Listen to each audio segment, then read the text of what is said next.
That guy takes a picture before the game. Ready? Hold on.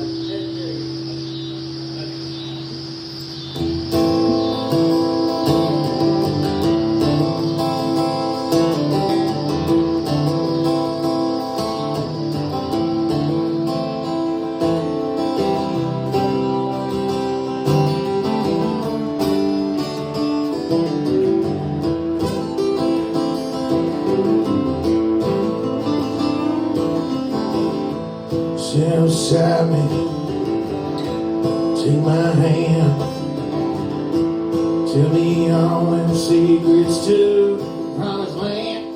I got time, I got time.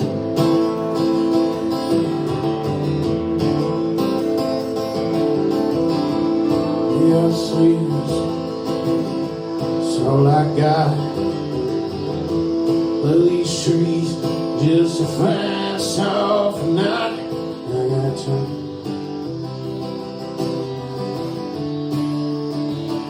I got time.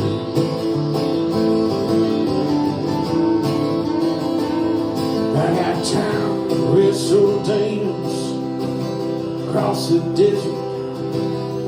Time to fight beasts inside. Live within me, baby. I got time.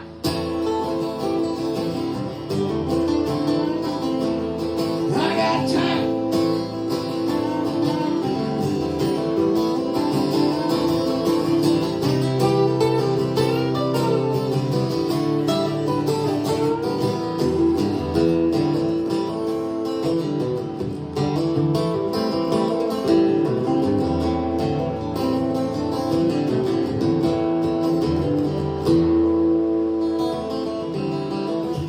Cool.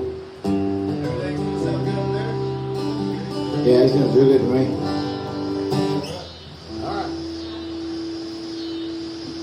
Let's go ahead and get started, I guess. Let's get started. We got, welcome to the podcast, ladies and gentlemen, YouTube. My name is Jimmy Zapata. This is a Sangamon Road podcast live recorded here at Chambers Creek Brewing Company in Ravenpearl, Texas. We have a special guest here with us tonight, Mr. Derek Bailey here on my right. Say hello, Derek. Hey, y'all. Hey, Derek. And Mr. Ben Wright on my left right here. Ben Wright on your left. Both consummate songwriters in their own right. Both beautiful musicians.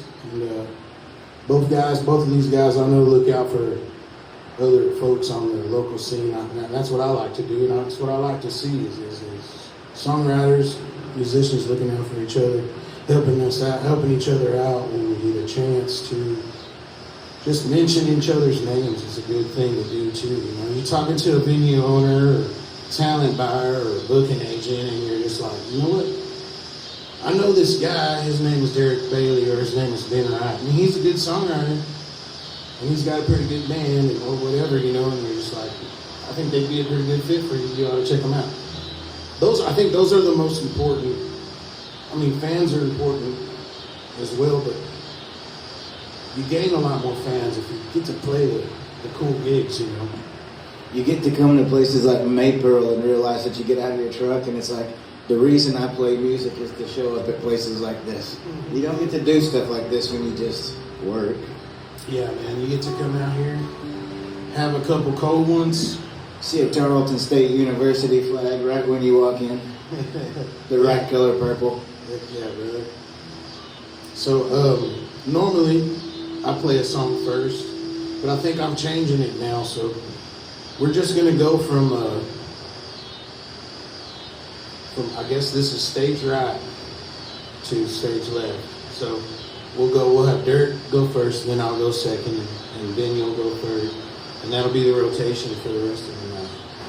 I'm good at instructions, and those are I can follow that. So, Derek, you've been writing songs for how long, brother? Well, I've only been writing good ones starting tomorrow. I mean, I've been writing songs for probably 15 years, but I've only started really keeping them in the last 6 or 7. I started writing songs that I was, happy to play in front of people more than twice. Nice. And your band's name is Bailey and the Bad Habits. That's right. You can find us anywhere. We're on iTunes, Spotify, Amazon. We're on Tidal, YouTube. I think OnlyFans, maybe Feet Finders. You can get us. We're definitely on the TikTok. You can make a sound with us. So, yeah. That's awesome. What's your song that's out right now? What's your So our most recent one is Stepping Stone. Stepping Stone? Right on. That's a good one. It's kind of a high rock, it's a harder rock tune than all the other stuff. Yeah. I can try to give it a shot. It's not something I usually play on an acoustic guitar by myself. But yeah, I can. Let's see if we can give that a shot. So whatever you want to do, man. You don't have to play it right now, or do you want to get a couple more beers in you? I'll wait till the end. We'll do it now if you want. So this is our newest song. It's called Stepping Stone. I'll have to make some one-man guitarist adjustments, but this is how it goes.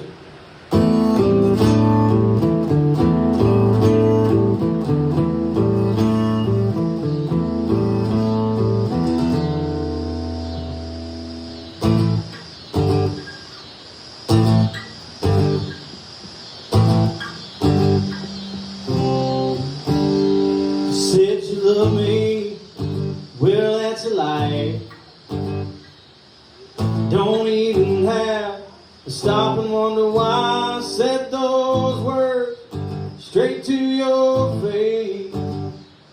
After you done what you done in this godforsaken place, thought you left me all alone. Turns out you're just a stepping stone. Stepping stone.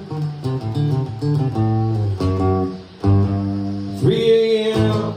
Well, you're dripping sweat. Your fan quit spinning and your sheets are soaking wet. Now my face runs through your brain. You're locked up inside your own cage you made. Thought you left me all alone. Turns out you're just a stepping stone.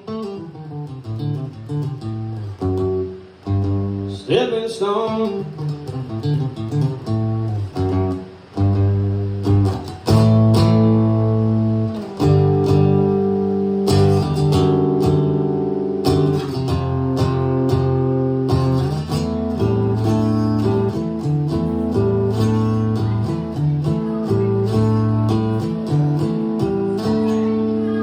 Morning comes, you ain't slept yet. Sun speaking through the blinds, you're living out your regret inside your head.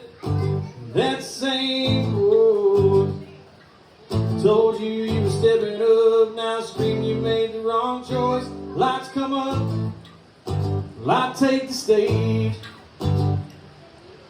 Different city every night, turning ripples into waves and gratitude. Well, you deserve. I couldn't carry you to where we are from where we were. Thought you left me all alone. Turns out you're just a stepping stone.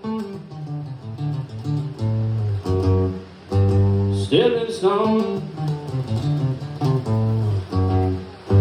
Stepping stone. All right.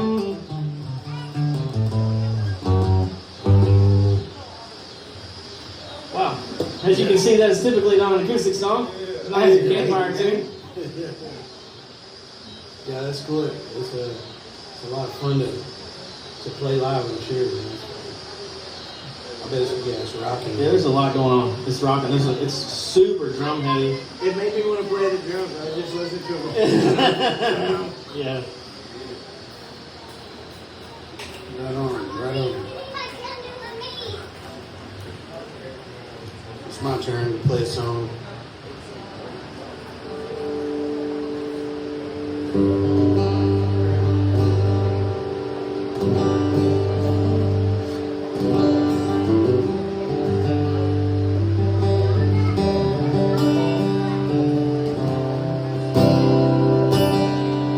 This one's called, it's called Son of a Gun. It's a song I wrote about having troubles with your dad and being just like him, and that means that you guys are gonna fight.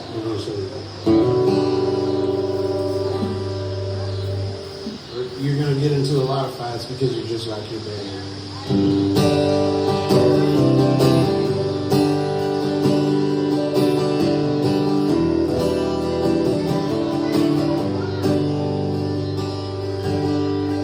Put a million miles beneath my wheels. Never more a song's throw from home I feel. Lay 700 miles of railroad track. Told my mama when I left I wasn't coming back. I saw my daddy in a jar, I gotta pay for that. But he knows that he deserved it, it's a well-known fact. Yeah, the old Chevy sort of makes the same old sound. Said he put me in the ground if I came back around. I'm a son of a gun, I ain't known to run. If it's a fight that you've been after, come and get you some.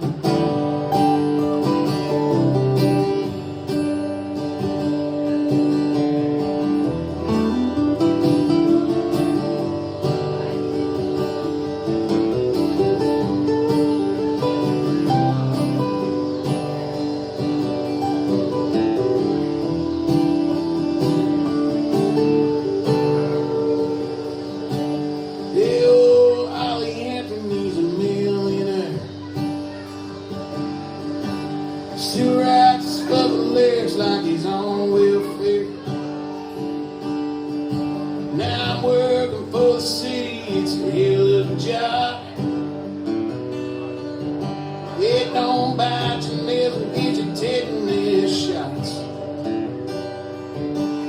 I can't take much more of this shit. Told my boss that he could shove it, park my truck and deal. Yeah, the old Chevy sort of makes the same old sound. Said he put me in the ground if I came back around.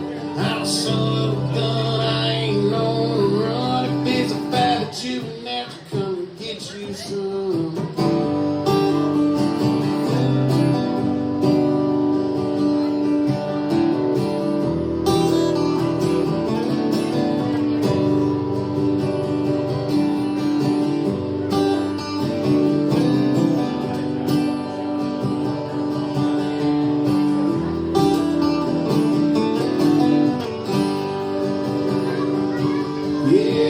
Chevy sort of makes the same old sound. Said he put me in the ground if I came back around. I'm a son of a gun, I ain't known to run. If it's a fight that you've been after, come and get you some. If it's a fight that you've been after, come and get you some.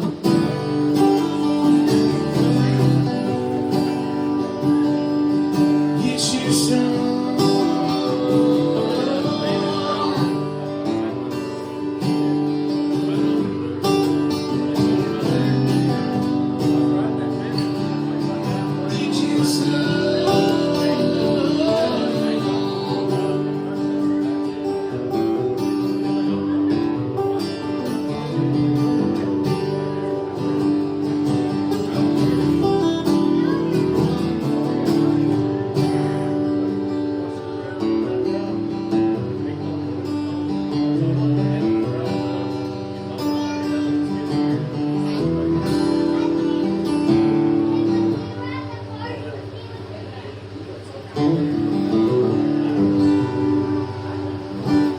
Hell yeah, man. I love it when you hear a song, and even if you don't know that you've heard it before, you're like, I know this. I'm on the other side of that song right now. I'm on the other side of that song right now, and it's starting to look like it might turn out okay. But God dang, dude, raising somebody that's just like you were at 21 is not real easy. But so, relevant songwriter story here. He wrote the song about that. There's a 2-year-old at the end of this song right here that is my 21-and-a-half-year-old that helped me get back into playing music. And yeah, that's him at the end of this song. But me and James Nord had just come back from Raz on the Brass, and there was this lady, Cindy Chafin, and her husband Scott. They were like the first people that ever took me seriously about playing music. And they let me play a gig. And it was on the stage, and there was almost this many people there, but it was all weekend. So we got to know them really good, and they were all playing there too.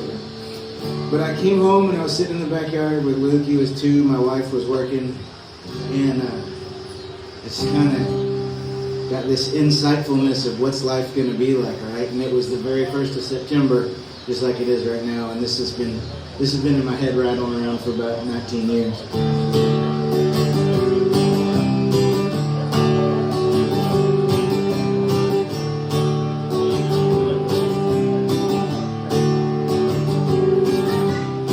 What's that? Well, I'm trying to remember what it was that I said. Describing September, it's supposed to be cool.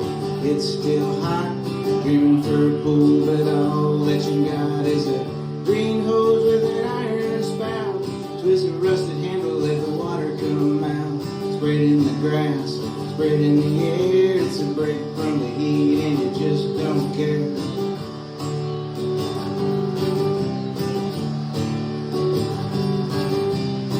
How about you and me get together, drink a little whiskey, talk about the weather, sit on the back porch, share a little smoke, cuss the politicians, tell a couple jokes, watch the moon rise up over Fort Worth, see who sees the falling stars come first, tell a few stories, have a little fun with the low-risk outlaw, living on the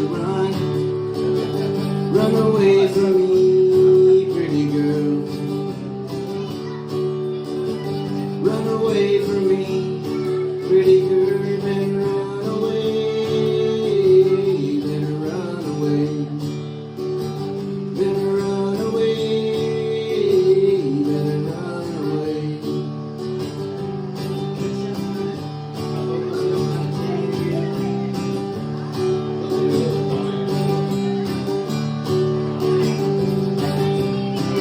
To the point where I just hover between love and losers, losing lovers.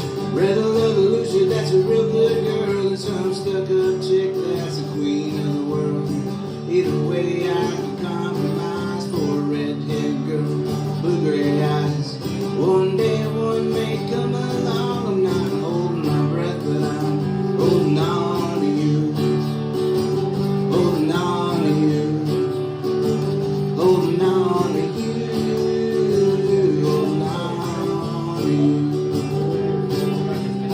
How about you and me get together, drink a little whiskey, talk about the weather, sit on the back porch, share a little smoke, cause the politicians tell a couple jokes, watch the moon rise up over Fort Worth, see who sees the falling stars come first, tell a few stories, have a little fun with the low-risk outlaw, living on the run away from me, pretty girl. Run away from me, pretty girl, you better run away, you better run away.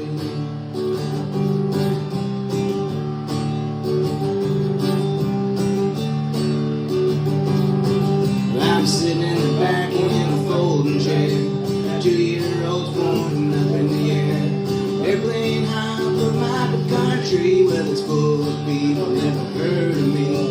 Full of people going somewhere for Thanksgiving, gonna talk about the game and what they do for a living. Probably some people with a job and a wife, well there's probably some people with a normal life. Well, how about you and me get together, drink a little whiskey, talk about the weather, sit on the back porch, share a little smoke, cause the politicians tell a couple jokes, watch the moon rise up over Fort Worth, see who sees the falling stars come first, tell a few stories, have a little fun with a low-risk outlaw, living on the run away from me, pretty girl.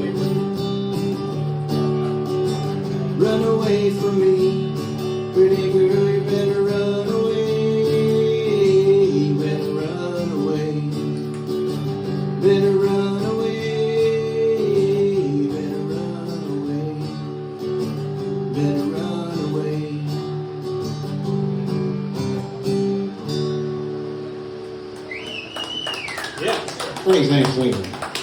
Awesome, man. You touched on it a little bit, but tell me how long you've been playing music, writing songs for you. Let's talk about the current generation.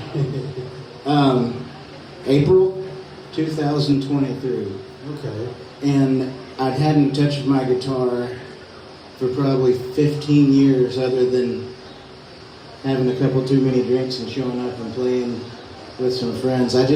I couldn't separate my demons and my creativity for a long time, and I'd loaned this guitar to a friend who plays for a living, and his pickups weren't working. And he said, "Can I borrow it?" And I was like, "Yeah, sure." And he kept it for like 8 years, and that's cool. And then he gave it back, and it's like it was full up to here with songs that he hadn't written. And so I just started dumping them out and writing. And my wife is going back to grad school at the same time, so like 3 nights a week, my kids are old. She's like, "You want to get out of the house? I got homework." And I was like, "Okay." So I wrote from 1994 until about 2004. And that's when our band Los Jet Cats broke up because our bass player got a job at Walmart. We don't need to say it's in Arkansas, and it was really a good job and all that. And about that time, I was thoroughly on my path towards jails, institutions, and death, and I couldn't separate that from music, so I put it up for a while. And now I love it, and I've literally finished a song the other day that I've had in my head for 17 years, and it's just, it's a rebirth of writing. No, that's not the one you played just now, is it? That one that I played just now, that was written in 2003. Okay. Yeah, because my son was 2, he's 21 and a half now. So you're going to have to play that one that you're talking about. Yeah, I'll play that one, and if I can remember, I'm trying to make sure I know it.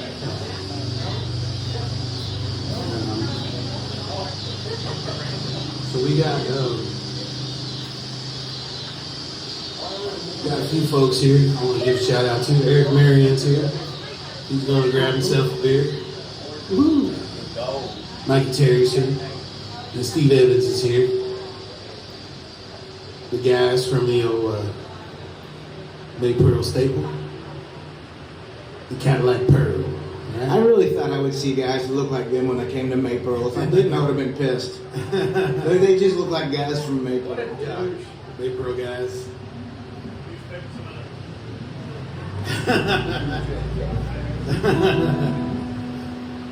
Well, yeah, old Landon Blake's running sound for us tonight, so let's give one up for him. He's a good dude. He comes out of here every other Wednesday. And he does sound. I ask him every week, every time we come out here, if he's going to come out. And he always says, "Hell yeah!" So he hasn't let us down yet.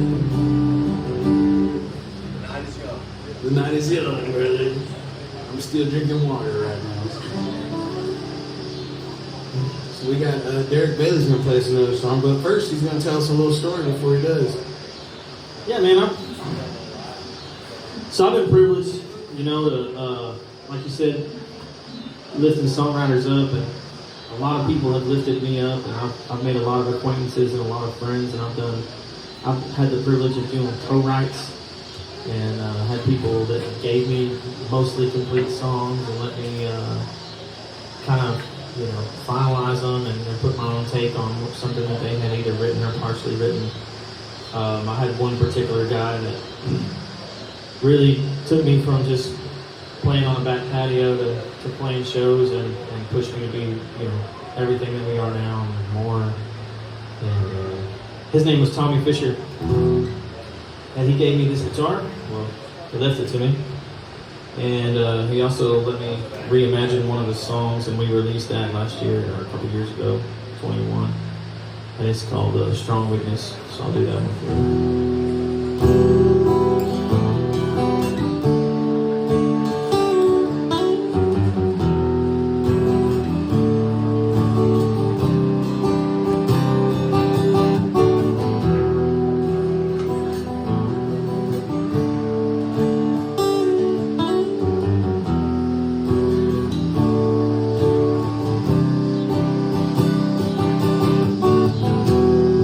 It's time to take a chance. It's been so long since romance. As I sit here, gazing out my window, I'm hoping she'll catch you zero. It's a strong weakness to it I must fold. For you, girl, all my feelings hold. It's a strong weakness for your eyes so blue. Strong weakness for you. Strong weakness for you.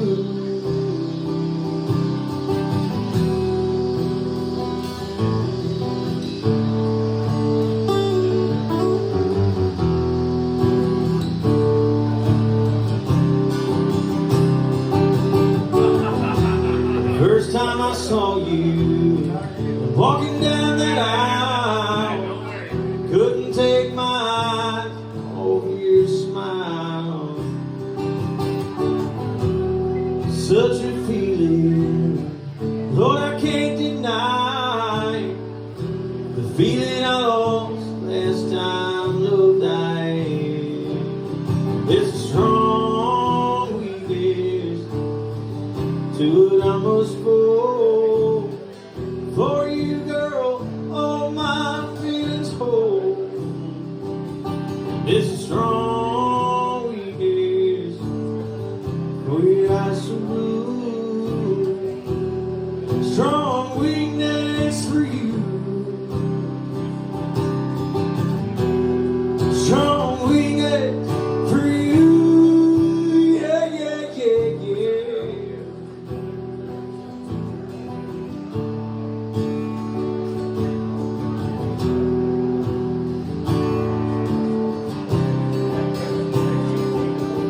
It's a strong weakness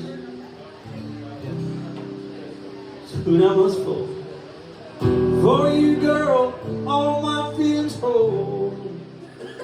It's a strong weakness for your eyes so blue. Strong weakness for you. Strong weakness for you. Yeah, yeah, yeah, yeah.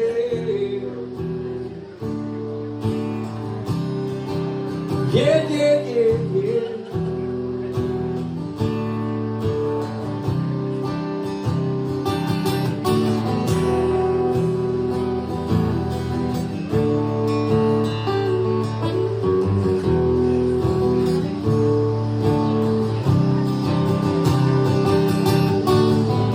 Well, I guess it's time to take a chance.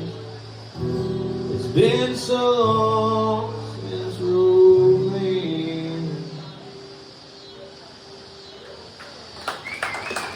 Thank you. Yeah. It's great. It's a great song, man.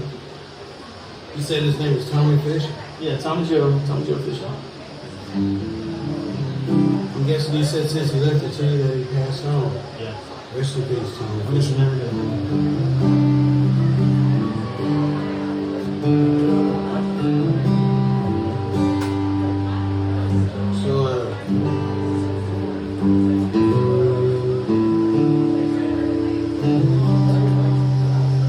So I'll play a little song, not like dedicated to the memory of Tommy Fisher. It's a little song that I wrote. It's called Coyotes. It's about survivors. You know.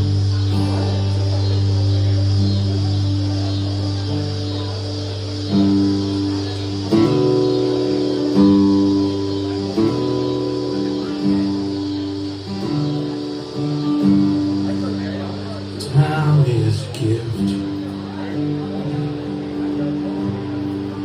Time is a curse. Time you get, time you hurt, time take everything, even to me. time won't be nothing but dust and coyotes.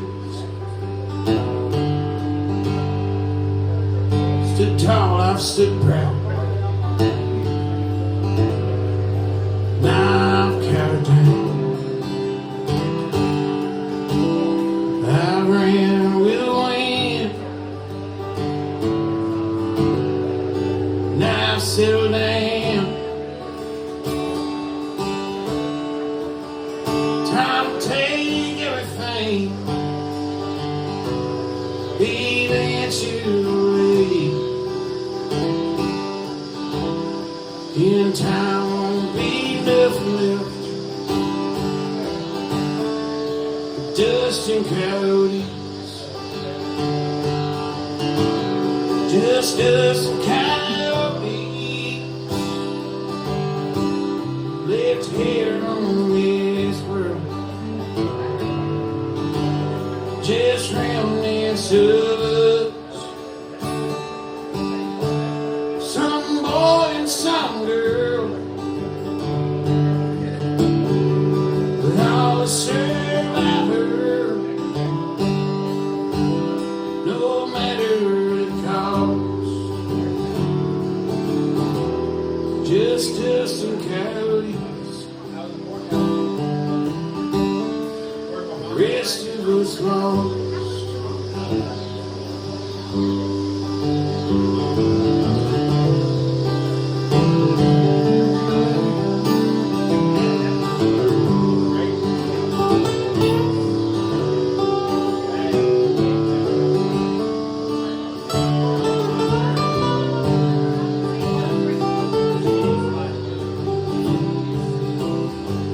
Not all survivors are strong.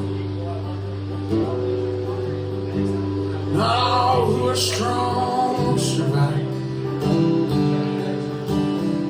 Some lie beside dead, some dead still alive. It takes more than winning. Yeah, it takes all kinds working together through all kinds of weather. To the roads called on high. Just dust and coyotes left here on this world. Just remnants of us, some boy and some girl,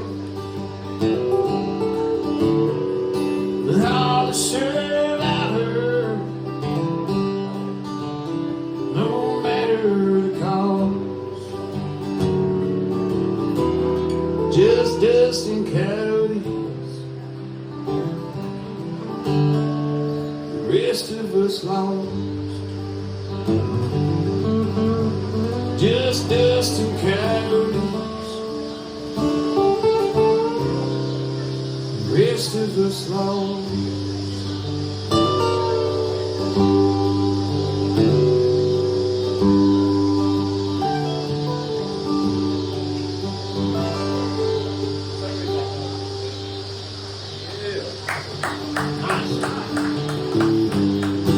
There's something about doing a song swap when you get to the first verse of a song you've never heard before and you start getting nervous because you're like, oh my God, I've been trying to write a song like this my whole life. Dusty Coyotes. I got one I'm working on called Shade of the Mesquite Tree that I wrote in West Texas on my way back from the funeral. It's a lot like that. But who, is anybody here like love songs? I don't write a lot of love songs. They're all love Does songs. anyone here like love songs about strong, beautiful, older, successful women that you might have met when you lived in a little tiny town like this and there was nothing to do but ride your bike to Dairy Queen? And there were like 16-year-old girls that worked there. My 13-year-old buddies would flirt with them. You know, they thought they were cool. I didn't mess with them. I had my eye on Phyllis. She was the manager. She was old. She was like 27. And, you know, I'd always get the I got to supersize it before that was a thing, and she'd kind of flirt with me, and I just, you know, I liked her, you know. I guess she was so far out of my league, I was like, I had my eye on her. Well, so fast forward, and that was like 84, maybe 2004-ish, long before you existed. We're sitting at Uncle Julio's with my wife, and she was sitting there with somebody else. And she had aged progressively appropriately. She had this beautiful gray hair. She looked like a, you know, Native American princess. And Mandy said, "Who is that?" And I said, "That's the Dairy Queen girl." I said, "Mandy, I'm sorry, but I was in love before you, and I never told you about her." So I went home and wrote a song about her, and then I think she passed away a few weeks later. But this is about Hudson Oaks in the '80s. In love. Maybe a little bit of lust, but not so much. But you know. There's a girl that works over there. She got dark brown eyes, jet black hair. Pull up to the drive-thru, says, "Honey, baby, what can I do for you?" She's my Dairy Queen. Dairy Queen girl, she's mine, mine, mine. She's my Dairy Queen girl. She's my Dairy Queen girl. Well, I ordered her a Coke and a burger with cheese. Says, "You want fries with that?" And I said, "Yes, please." Come back later for a little dessert. You know, sweets from a sweet thing never hurt. She's my Dairy Queen. Dairy Queen girl, she's mine, mine, mine. She's my Dairy Queen girl. She's my Dairy Queen girl.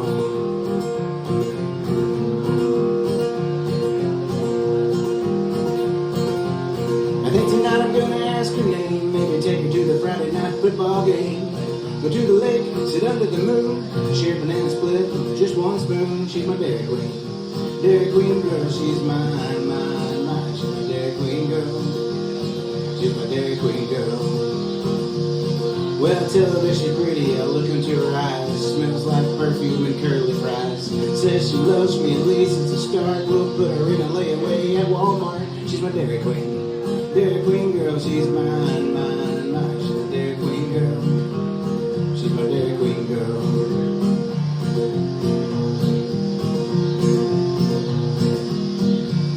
Well, she works full-time, she got her GED. You know, an educated woman, that's the kind for me. I don't care, she's half my age. She gets 40 hours a week at minimum wage. She's my Dairy Queen.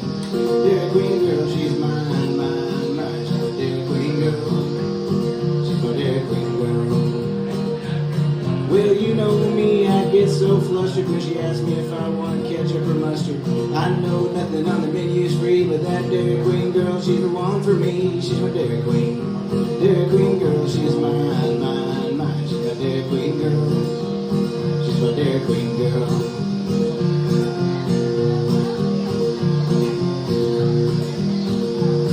May sound far out, but I know how it seems. Every small town guy has big time dreams. One day we'll honeymoon south the border. She'll be my very own to-go order. She's my Dairy Queen. Dairy Queen girl, she's mine, mine, mine. She's my Dairy Queen girl. She's my Dairy Queen girl. There's a girl that works over there. She's got dark brown eyes, jet black hair. Pull up to the drive-thru, says, "Honey, baby, what can I do for you?" She's my Dairy Queen.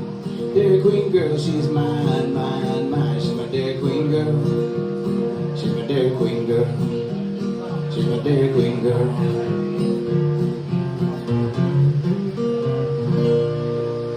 True story, every bit of it.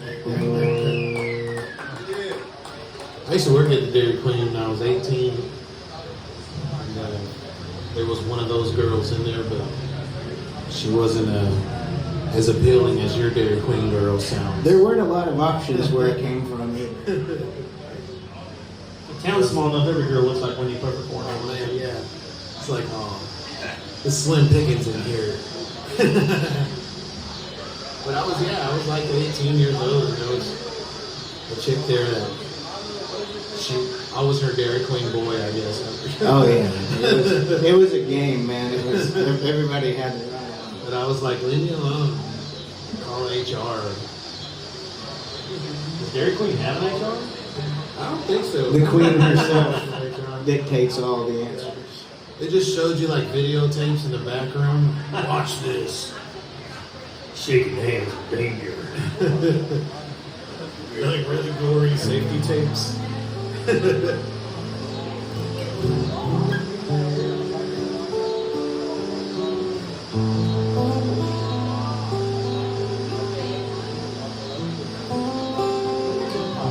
you gonna play for us, Derek? I'll do a song off our very first EP. It's called Haunted.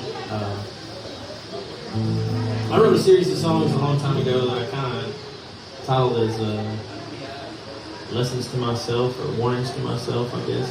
Things that I felt like if I didn't get my shit together were going to happen to me. And, so there's a lot of sad songs in there, and it's not sad for me, but the songs are, I guess, kind of sad. And, so anyways, I threw away a lot of those songs, but this is the one I kept and we recorded it, and that was on our very first record that we did. Actually, once actually a Strong Sound studio. It's called Haunted.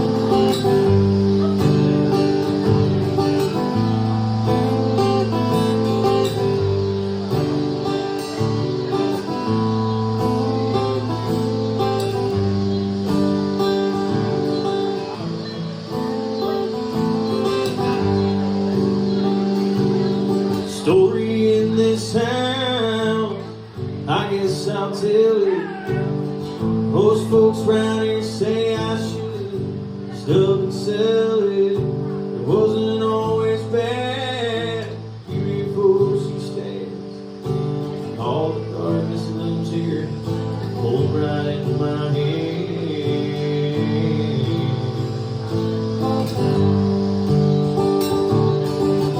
This ain't the life I always wanted, but I choose to live inside a house that's haunted.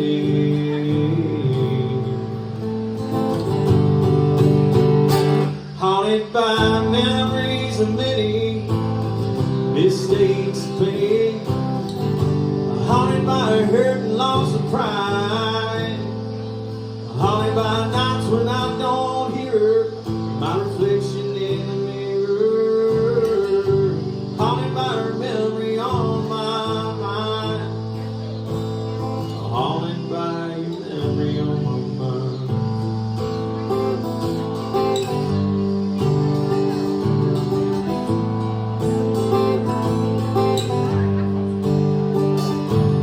Silence down the hallway goes through the night. Each one is longer, slowly dragging by. If you listen closely, you hear the guilt and shame. When it comes to me, I got no one left to blame.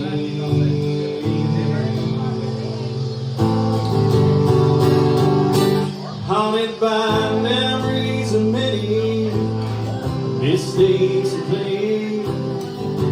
Haunted by hurt and loss of pride.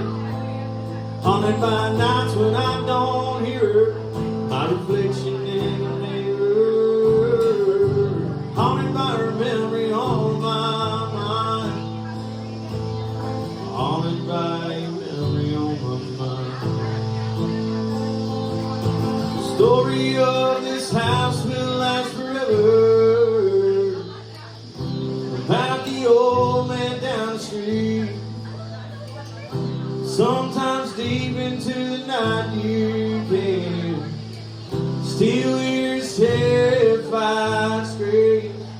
He's haunted by memories of many mistakes of pain. He's haunted by hurt and loss of pride. Haunted by nights when he don't hear her, his reflection in the mirror. Haunted by her memory on his mind.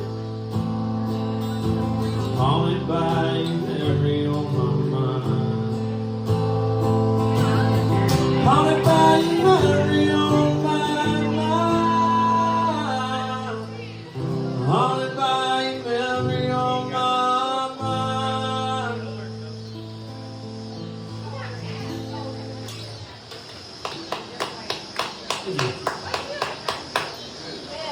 That's a good song, dude. You got that one, you said you recorded that one over there, Strong. Yeah. Yeah, I recorded a little bit over there too. Yeah, I've heard that one that you did. That's a good song. That's a good song too. Brett played on that song, right? Yeah, he did. Brett's great, dude. Yeah, he's killing. He's so chill. He's like, yeah, man, whatever. And then just fucking rips guitar. Yeah. Dude. Yeah, up here, I mean, I don't know if you see like the awkward pauses. It's because normally I can just like let go, and Brett carries the whole thing, you know. And so I hate getting on any stage without him. You know? I've not been blessed with that talent, and watching people do that is just awesome. Brett's one of those guys that'll take you for a ride, you know. And he's like, "How was that? How did that?" You know, he's like, And he's super humble. Yeah. 6 more tickets, let's go again. "I don't know if that was any good or not. I'd like to do it again." I'm like, "It's fucking perfect, bro. You ain't got to do it again. Let me do it again." He does it. It's like even better than yours, you know. Does it again. It's even better than it was the first time.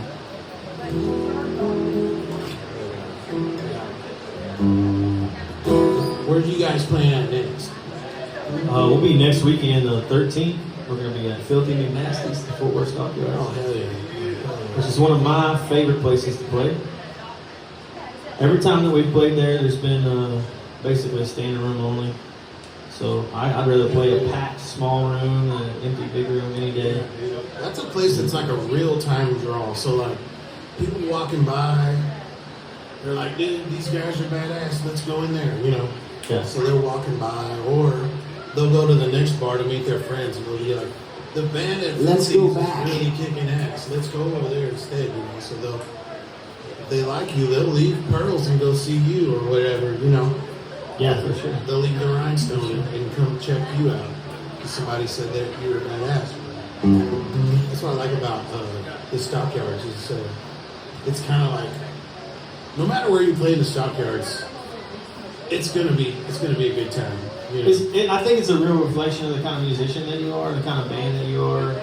Because, you know, out here, you play at a show, and if everybody just played, you know, somebody advertised better, or there was other events going on, you know, the bars and the scene is so far apart that people just kind of go where they're going to go, and that's where they are for the night. You know, when you're out there, it's like if you have a good crowd, it's because you're doing well, and if you're doing shit, then your crowd's probably going to reflect that because everybody's going to be knocked down.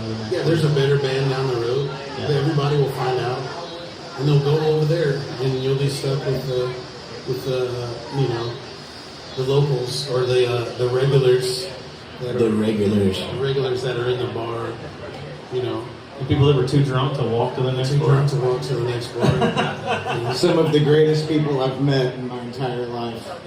I'll tell you, man. Too drunk to walk to the next bar. I met some good folks in some of the worst bars. Some of the best folks in some of the worst bars, you know. That's gonna work its way into a song. Oh yeah. We had a conversation last weekend on the group, and we decided that there's good rooms and there's nice places, and those places often don't coincide. Yeah, nice places are not always good rooms. Yeah. It's true. That's absolutely true. But I was going to say something, but I forgot. So I'll just play a song for you guys. Sorry.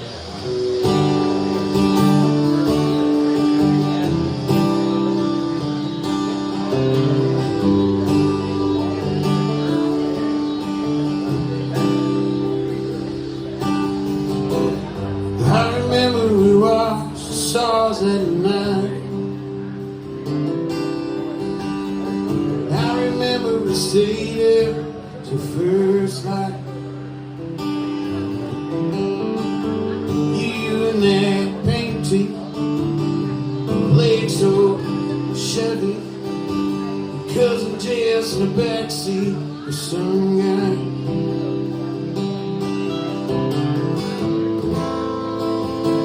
Should've told you I loved you back then. Where would we be now if I did? If I told you I loved you.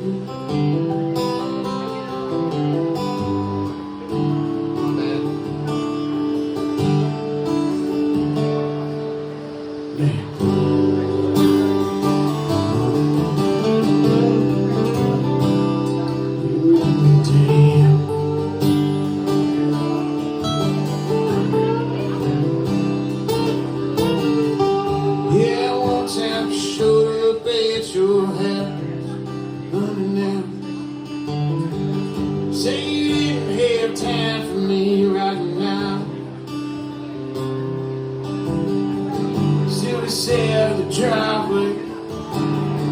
You said I can't stay alone. So get late in your bacon apple pie.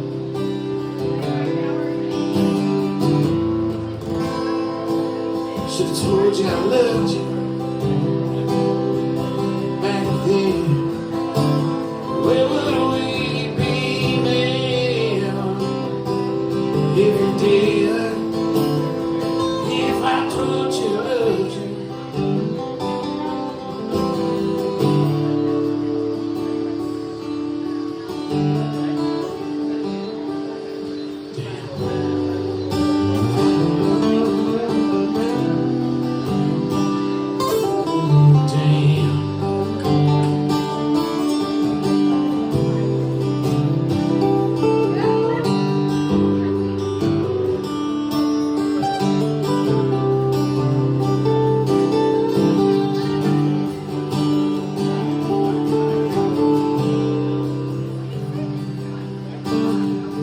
Never wanted to end up like we did.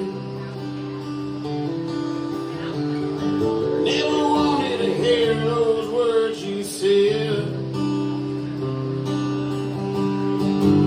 Tear my heart now, pull my soul on the floor right now. For the inkling of giving one more chance.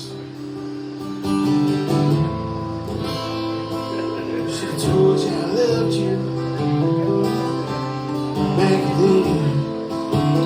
Where would we be now if we did?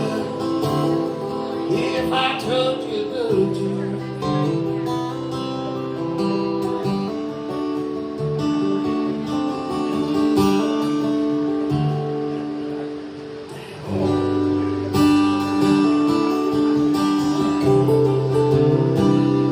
Oh, damn.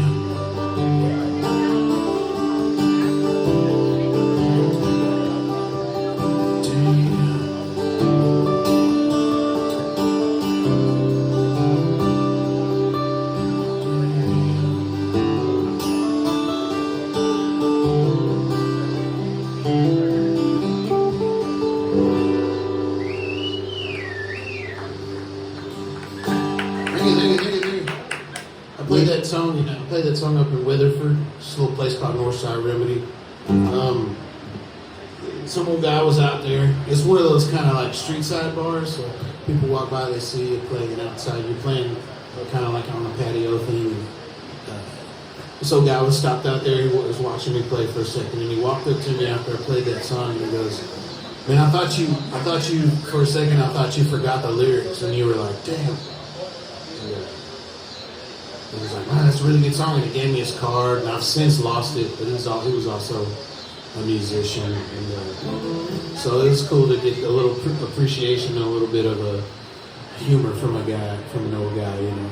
You can hear the uncertainty in the lyrics when it's said, like that part that you're talking about. It's part of the, you know, I remember one the other day that says, "Well, I guess," and you know, and it's like there's parts of that are important for the songs. Yeah, conveys a certain emotion.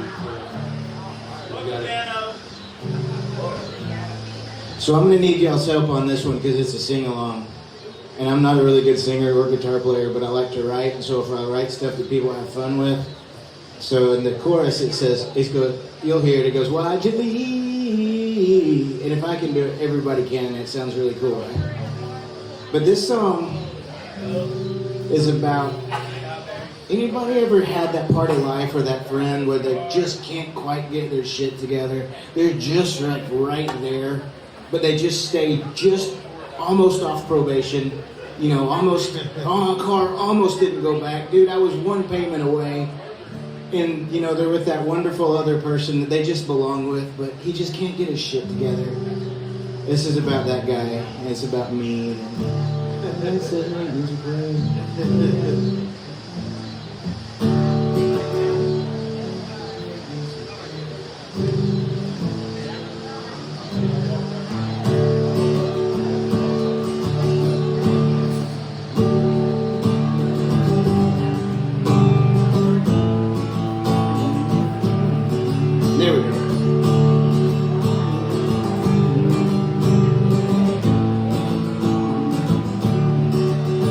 There's a light on my dash that says maintenance required. The headlights burned out, registration's expired. The heater don't blow and the blinker don't blink. And it doesn't help much that I drive and I drink. I drink and I drive and I eat and I smoke. And I work and I work and I work and I'm broke. And I still call your name when I first get home. I'm still pretty sure that you're gone. Why'd you leave me in this big house all alone? Why'd you leave me? I'm still pretty sure that you're gone.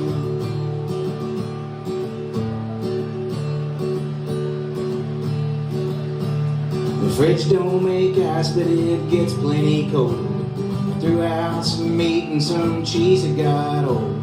I go buy some groceries if I knew where to look. I think of the things you and I love to cook. Tell you about it when I first got home, but I'm still pretty sure that you're gone. Why'd you leave me in this big house all alone? Why'd you leave me? Still pretty sure that you're gone.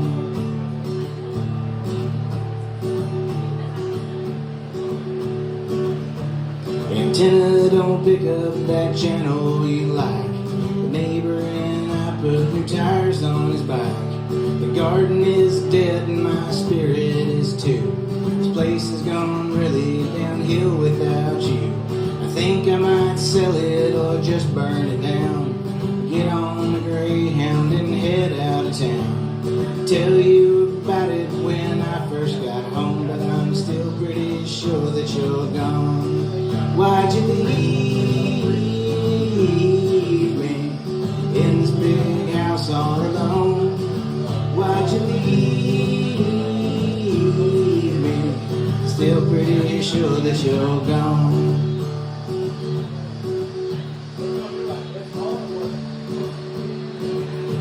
Every once in a while will I run into you. You tell me you're happy, I know that it's true. I tell you I'm sober, you know that I'm not. Bad credit and bad habits are all that I've got. I'd invite you to dinner, but I'm sure you'd decline. We'd split the check, have one hell of a time. Tell you about it when I first got home, but I'm still pretty sure that you're gone. Why'd you leave me in this big house all alone? Why'd you leave me? Still pretty sure that you're gone. Still pretty sure that you're gone. I've checked the whole house, you're not home. Take a drink for that guy. He couldn't make it tonight. He's under house arrest. Thanks. And that's from the new generation. That's from the most recent. I was literally sitting in my truck, and it was raining really hard on a job site, and I didn't want to get out, and it said maintenance required. And I was just sitting there, and then I looked over, I said, my headlights burned out. Fuck, my registration's expired. And I think I just sat in my truck for like 2 hours. Yeah. Your best songs come when you're not supposed to be writing songs. You're supposed to be working. I do that too. I do the same thing. I started keeping a book of ideas so that I can write one down and it doesn't distract me all day. I never write it down. It's now I have a book that I pick up, a bunch of empty pages on it, and I'm like, why didn't I write that shit down? Yeah. I use my phone mostly. I use my phone to write in my notepad app on my phone. And even if it's just a small phrase, I just, let me get that. Something stupid. I use the voice recorder a lot. Voice I'll just recorder. shout something into it. Oh, yeah. And change it and piece it together. Yeah, that works too. Like if you have a melody in your head, you use your voice recorder and just keep it, and then you can come back to it. And hopefully you sing it well enough to. I do the same thing. Is why I say this. Hopefully, you sang it well enough to remember how it went when you first were thinking of it in your head. Because a lot of times, when you hear it back on the voice recorder, it doesn't sound like how you remember how good it was in your head. And you're like, oh man, this was way better when I first started it. You know. That's so true. That's so true. Also have this it's called a ukulele. It's a guitar, but it's the size of a ukulele. And I have it kind of hidden behind my seat in my work truck. So sometimes I'll pull it out and like strum some chords or whatever. Try and get some music out. You know what I mean? But yeah, it works pretty good for writing songs. You just got to come back and make sure you transcribe back into because it's tuned in like an A, so you gotta make sure you transcribe it back into E or whatever when you play it on the guitar. So it's Derek's turn to play a song. He's gonna play us a good one. So our second to newest single was called Lessons Learned. Yeah, we'll do a little rendition, right? This is another song. co-write, isn't it? There's another co-write too, yeah. Sean lives in Midlothian. He writes a million songs and he sends me the voice recordings of the songs. And I was like, dude, we gotta do something with that one. Now it's gotta be published now. And he was like, well, I want it. So we kind of made it our own, took it to Panhandle Studio, and they kind of made it theirs. If you've ever been in the studio, you're like, well, fuck, I don't even know if this is my song anymore. Yeah. It's another, it just resonated with me too.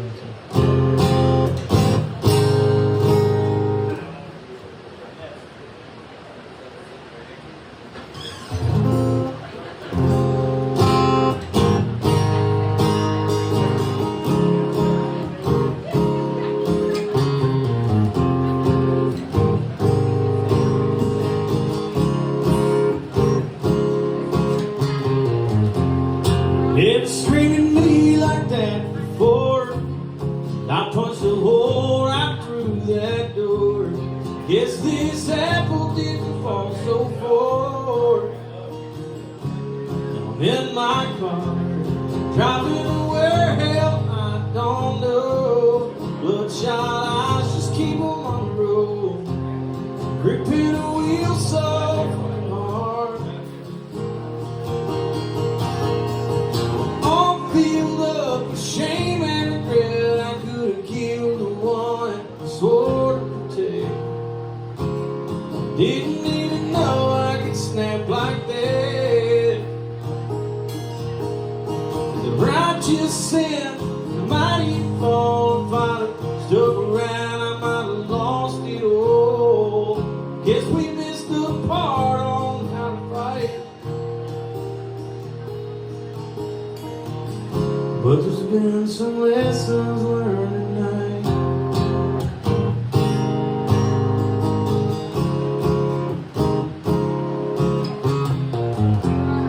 Couldn't dodge a monkey pretty fast.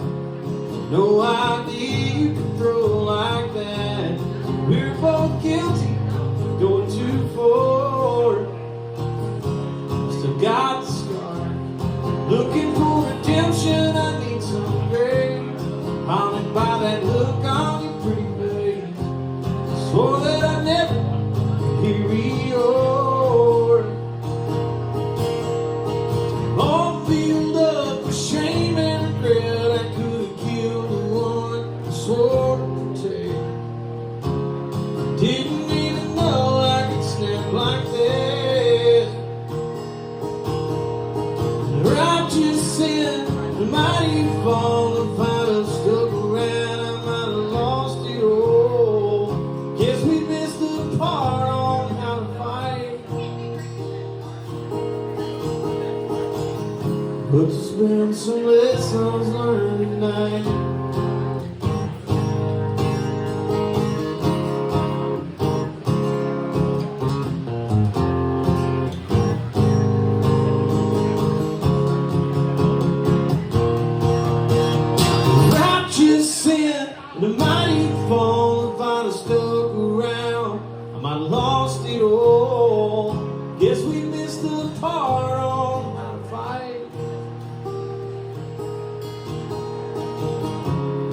been some lessons learned tonight.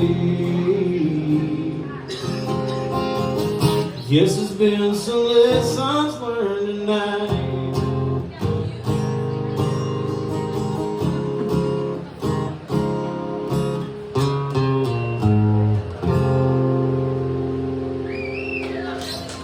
Thank you.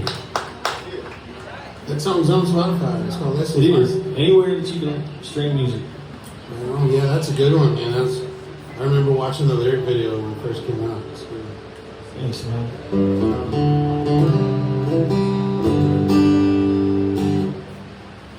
So, I got this song that I wrote. It's kind of like a fiction, a story, you know. I was listening to some Turnpike. I was listening to Drive-By Truckers, and they write a lot of songs about crazy people in the trailer park. And I thought, let me write one of those. And so I kind of sat down and wrote a song about some crazy trailer park people. It's called These Eyes.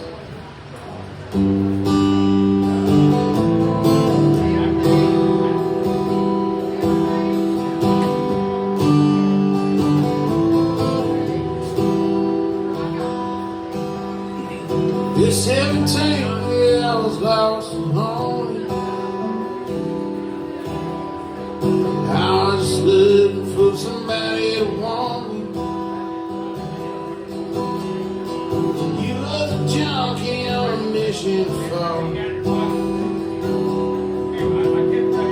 Addicted to heroin and alcohol. Trying to score inside a bathroom stall. I still remember all the shit that you told me. Who was hell just like over my head. I always complain about the wrong that I see. How I never change you with the songs that I sing. Yeah, you're still the same, so you were right about me. Take a look at these eyes. Do you sound a little cold? Now that you ain't the one that I need anymore. Take a look at these eyes. Look down deep in my soul.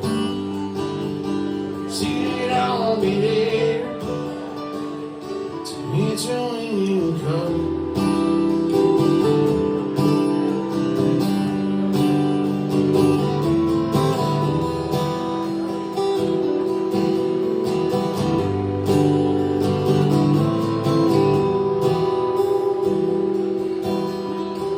I'm almost 40 and sober for so long. Got me a family and a place of my own. I did my time and I got out free and clear. Look at my past, I can't believe I'm still here. Yeah, it's scary as fuck, I got nothing to fear. Now take a look at these eyes. You seem a little cold. Now that you ain't the one that I need anymore. Take a look at these eyes. Look down deep in my soul. See that I won't be there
looking for somebody to want me.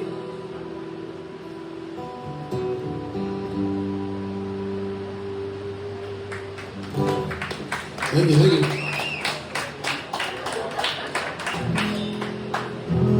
My favorite thing about playing songwriter shows is when you're got the other guys on stage that are playing great songs you just want to listen to. No one can distract you. There's no better place to listen to somebody play a song than right here, and it's always exciting to, be able to do this. And it's like, wow, we're all doing that one there. So I'm wearing my sunglasses, not because I'm high on drugs and I'm a rock star, but because there's one bright light, and I'm the kind of person that will look at that one bright light over and over. And, sometimes your mind just doesn't slow down. It just kind of finds that lowest common denominator. It just grinds, right? Most of my songs are all about stuff, but this song is about nothing but the grind. This is called 18 Wheels. I used to play a lot with Los Jackets.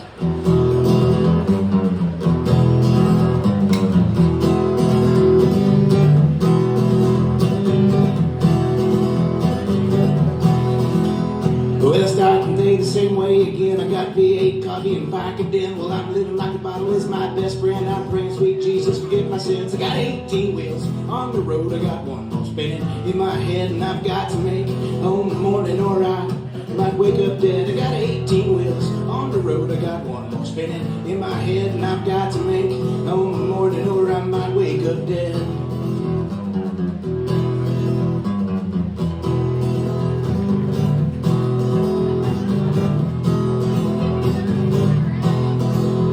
I was living too fast, got stories to tell. I got the pedal to the metal on the highway to hell. What's real and not, can't really tell. They'd have to make a movie cause books don't sell. I got 18 wheels on the road. I got one more spinning in my head, and I've got to make home in the morning, or I might wake up dead. I got 18 wheels on the road. I got one more spinning in my head, and I've got to make home in the morning, or I might wake up dead.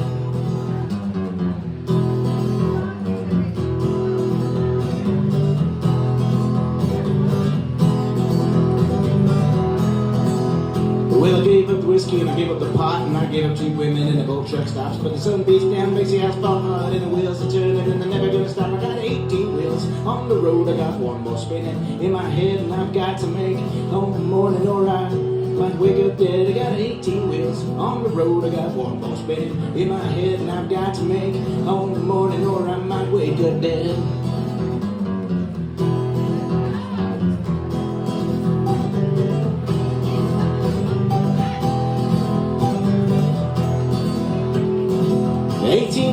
Won't you take me home? 18 wheels, well, you know that I've got to roll. I got 18 wheels on the road. I got one more spinning in my head, and I've got to make home in the morning, or I might wake up dead. I got 18 wheels on the road. I got one more spinning in my head, and I've got to make home in the morning, or I might wake up dead.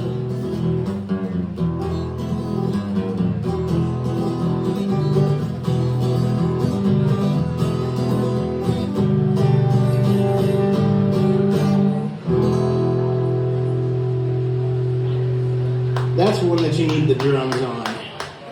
It is, definitely is. You full band on that one, dude.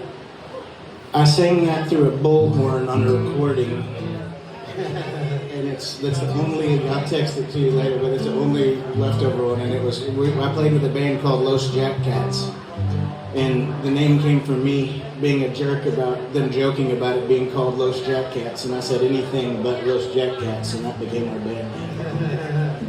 But that was fun to play with those guys. Yeah, that's a cool song, man. I dig that kind of stuff. It's like acid country. Yes. But wait, there's more. You got any acid country songs, dude? Acid country? Yeah, that was the first one I played, and it was kind of that place. A lot of y'all stuff is real rocking. Yeah, we have really evolved into rock, southern rock, and getting back up here on stage and playing some of our original stuff. Yeah, I need the band, it's really good.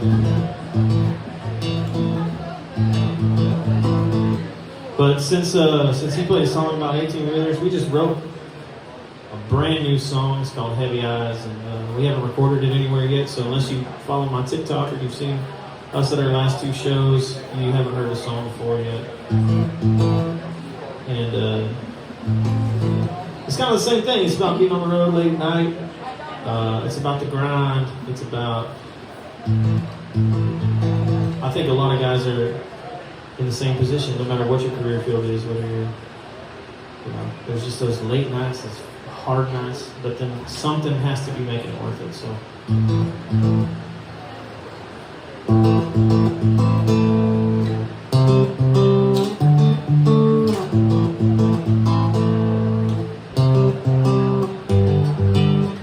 Heavy eyes and a heavy heart, midnight windshield time. One more day that we'll spend apart, but I can't fall behind. This road is getting pretty hard and I'm losing my mind. Heavy eyes and a heavy heart, midnight windshield time.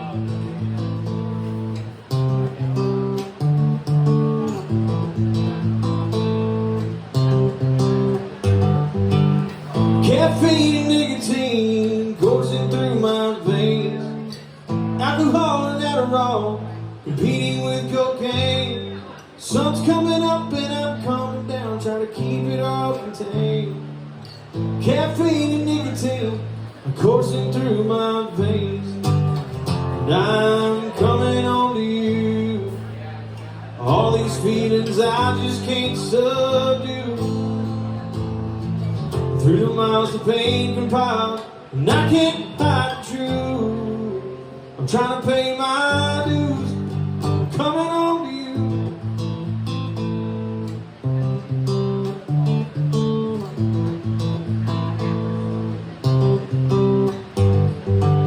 Escape the flow for dopamine from electric crowds.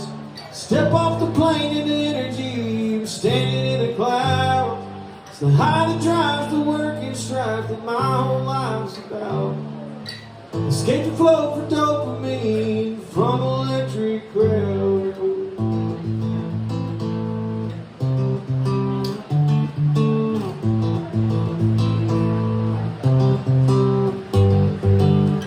Heavy eyes and a heavy heart, midnight windshield time. One more day that we'll spend apart, but I can't fall behind. This road is getting pretty hard and I'm losing my mind. Heavy eyes and a heavy heart, midnight windshield time. And I'm coming on to you. And all these feelings I just can't subdue. Through the miles the pain compiles, and I can't hide the truth. I'm coming on to you. I'm coming on to you.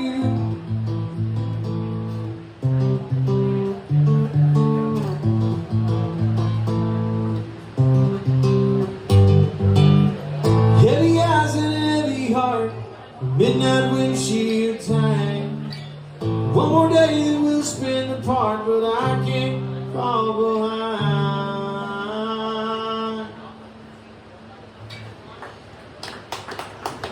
Thank you. When you guys plan on recording that one? As soon as we finish it, I guess. I mean, Yeah, it's kind of one of those. We learned, I think, a while back that it's best to write a song and then play it for a while, and let it just kind of grow into what it's going to be, and then go. So we'll probably try to get a couple of those together and then go record some more here.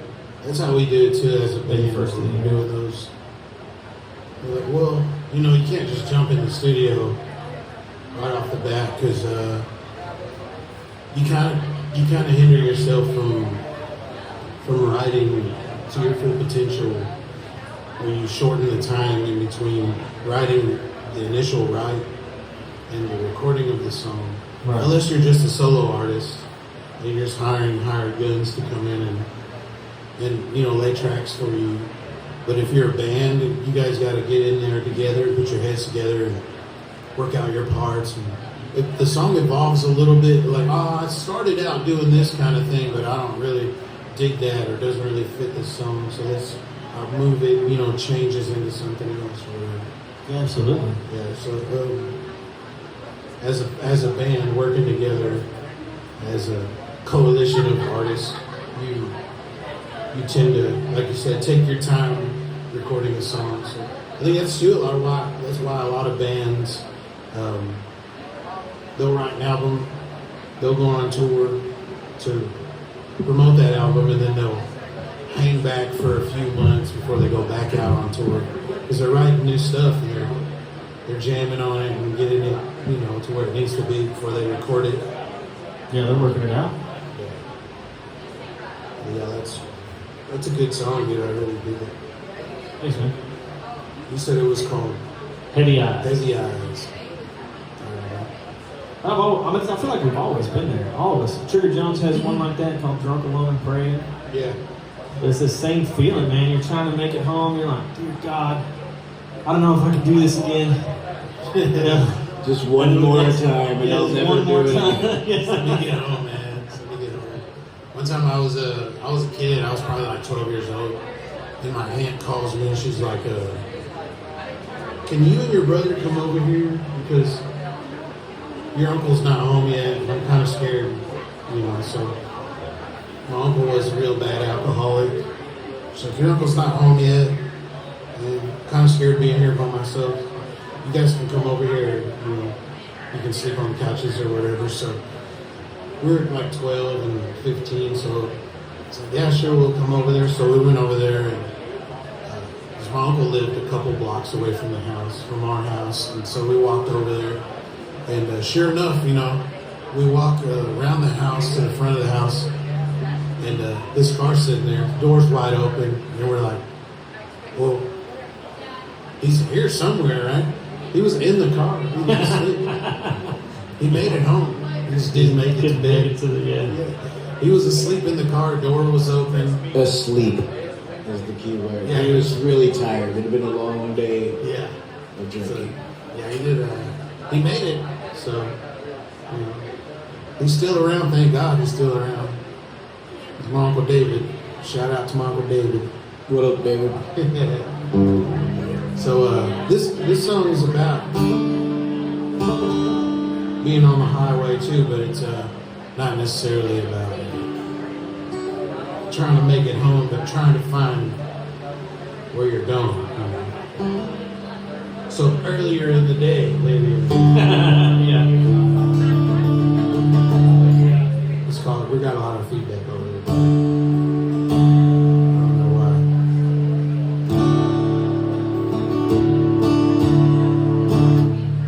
It's called Hard Looking Pride.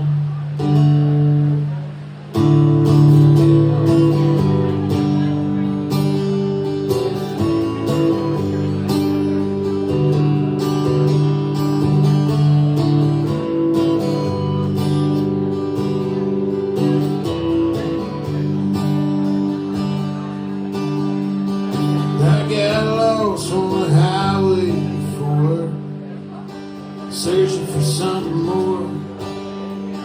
Didn't have a reason for it.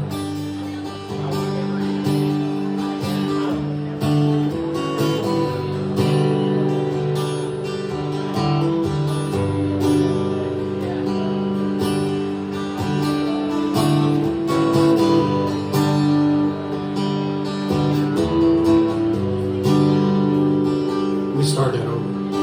I got lost on the highway before, searching for something more. Didn't have a reason for it. Here across Texas till I stop at a store, fighting with a girl, disconnected from the world. Asking for directions from a pound shop man, sold me on a whim, and I was on the road again. I'll stay if you don't go. Each breath feels like sand. I am a foolish man. I can be your prince again.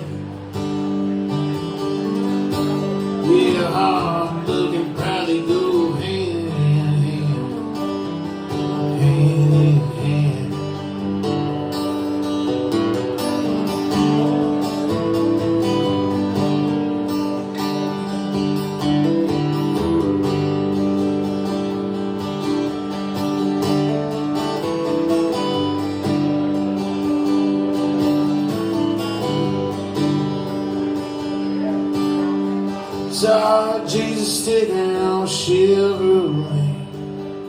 Said I am the way on this lost highway. Any funny desperation has a lasting touch. How it stings so much, leaves you coughing on the dust. I'll stay if you don't go. Each breath feels like sand. I am a foolish man. I can be your prince again. Yeah, your heart looking bright, they go hand in hand, hand in hand. I say you don't know, each breath feels like sand. I am a broken man.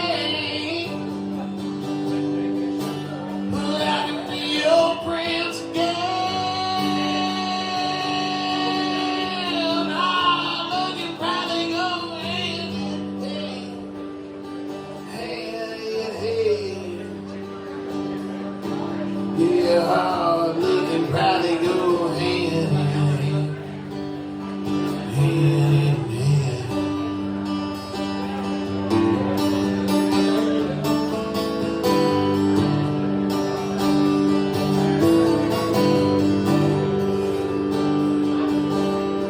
Yeah, I got lost on the highway before, searching for something more. Didn't have a reason for it.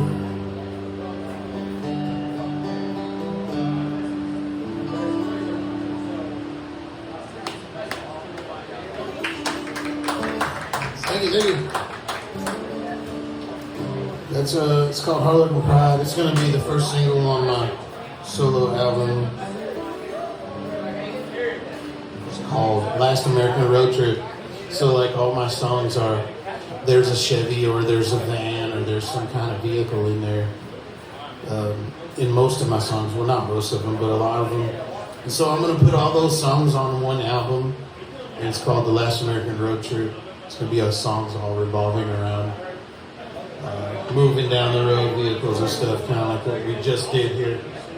I love to organize songs by stories and turn songs into bigger stories like that. I don't have anything recorded yet. I got 3 projects I'm working on, but I can't figure out how to do it. I got a friend of mine who wrote a bunch of songs a few years ago, probably about 10 years ago. He wrote an entire album. It's called Tumbleweed. A guy named Sean Clark, and it's a song that him and his wife, his ex-wife, they traveled all around the country and did various different things. They're hippies basically. They traveled all around the country and from Fort Worth up to Iowa, Idaho, I can't remember, but Illinois, Chicago, Illinois, out to New Mexico, Arizona, and California and stuff like that. So he wrote a song, and every song is a different city. Fort Worth, Texas.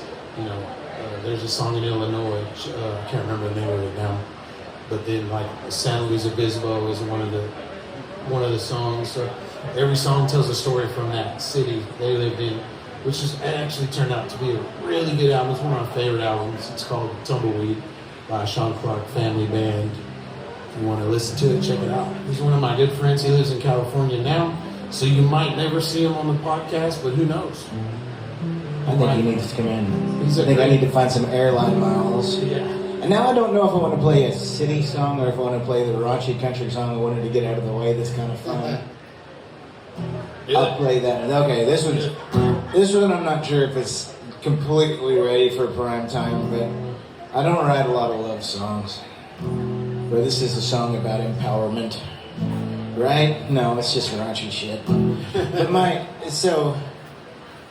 When I was a younger man, I was the kind of guy that had a lawyer, and he got to become one of my best friends.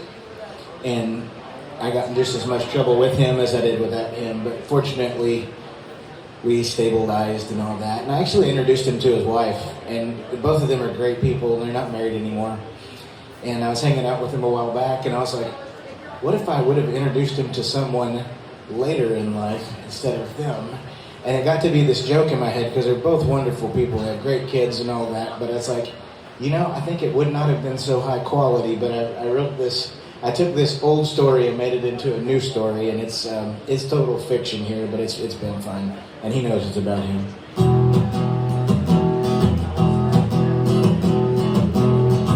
Buddy Roger just got divorced, and we were sitting out on my front porch. We were talking about these girls out here in my part of town.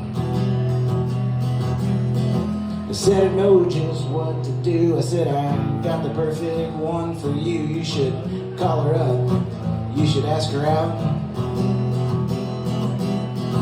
He said that sounds alright, but can you tell me a little bit more about what she's like? I said she's like no one that you've ever seen before.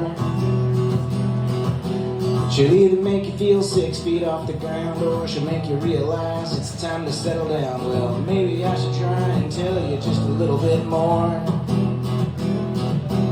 She's the kind of girl who likes to do it with the lights on. She's the kind of girl who drives around with a bright song. She's the kind of girl who's never bought her own drink in her life. She's the kind of girl gonna move to the city, gonna save up some money, get a bigger personality. She's the kind of girl that makes everything alright. Well, he looked at me and said, oh lordy, lordy, well that sounds like a girl that knows how to party, but that might not be so good for my political career.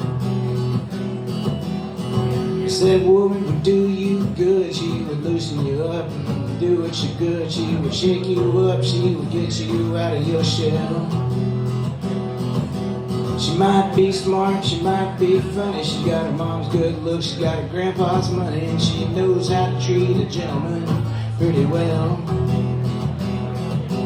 She's the kind of girl don't need a sugar daddy. She's the kind of girl knows how to roll a fatty. She'll BYOB, but she'll smoke up all of your weed. She's the kind of girl the other girls hate. She'll make you drink too much, she'll make you sleep too late. Well, she's the kind of girl that's exactly what you need. Is there any kind of future with a girl like this? I said, what the hell, man, take the risk. She could be somebody's one that's got away.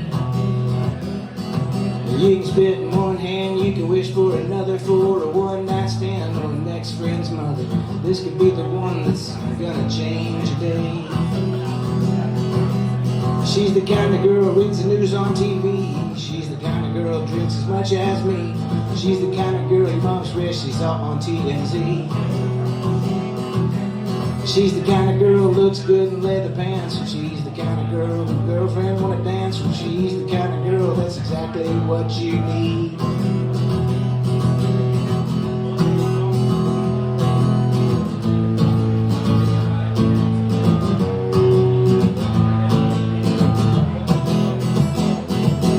She's the kind of girl like to do with the lights on. She's the kind of girl who drives around with the bright song. She's the kind of girl who's never bought her own drink in her life. She's the kind of girl who don't need a sugar daddy. She's the kind of girl who knows how to roll a fatty. She's the kind of girl who's going home with me tonight. She's the kind of girl that makes everything alright. She's the kind of girl that's going home with me tonight. Thanks. That was not a true story at all. It's just pieces of it. It's never actually materialized. Actually, most of the time, I end up taking this one redhead girl home with me from shows. She just always shows up, and she like hangs around my house all the time. My kids call her mom. We've been together since 1992. Yeah. I know, those are the, those are the ones.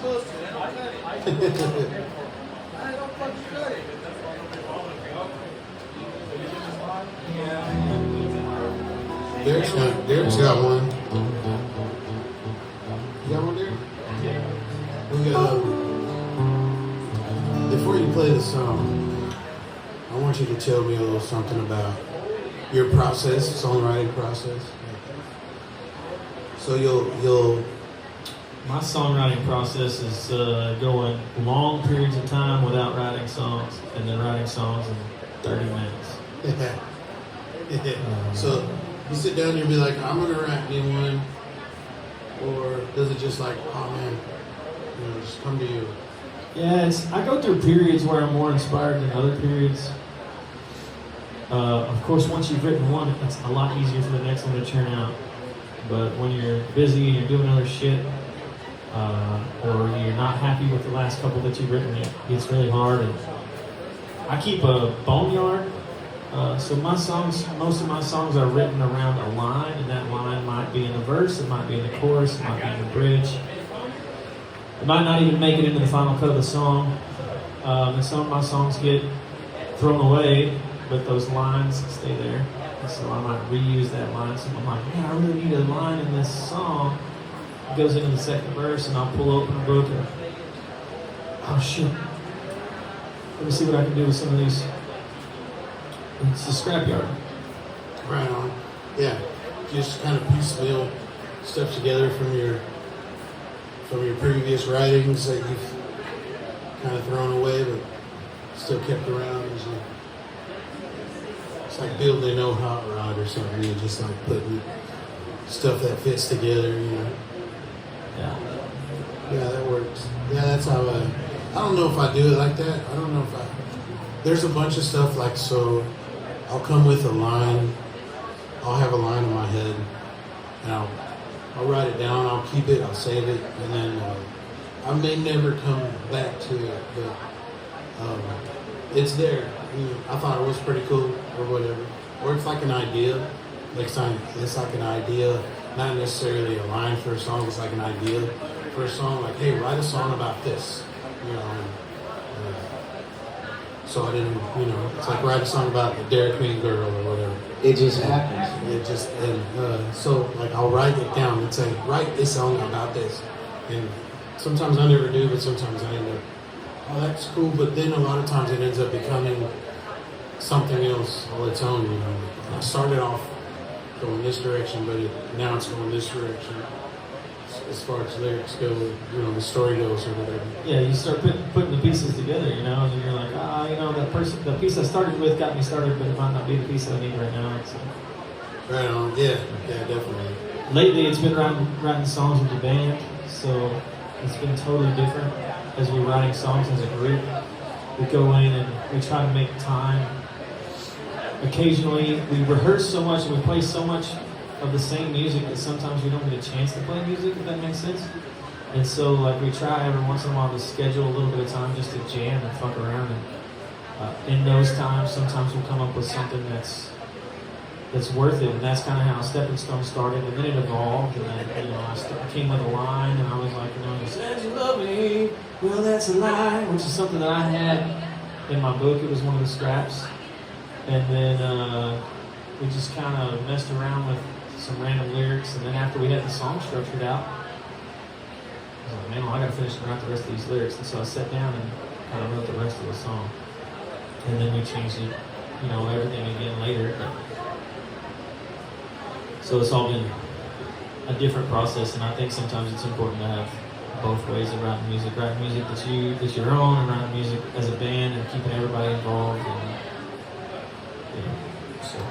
Yeah, I agree. I was in a jam band for many years. We just would hang out and just make music, just jam for, hours and hours. And just, we ended up writing some really off-the-wall stuff, really cool stuff. It was before the Spotify era, before the digital streaming era, so none of that stuff is on any streaming site, but it was a lot of fun. It's probably some of the best times of my life. We spent, playing music, and we played in clubs, and people would be like, I don't get what you guys are doing, because you're not rock and you're not blues, but you're also not country. So playing with a bunch of metal bands. They just weren't ready for you And yet. just like, yeah, man. Your grandkids are gonna love it. Your grandkids are gonna love this Yeah. stuff. So, yeah, when we played a lot, we still play with those guys, and we just kind of, fallen into a groove, and so we're doing our thing now. It's kind of, I think that the music scene kind of caught up to what we were doing, and so now we're in that, we fit in the groove well.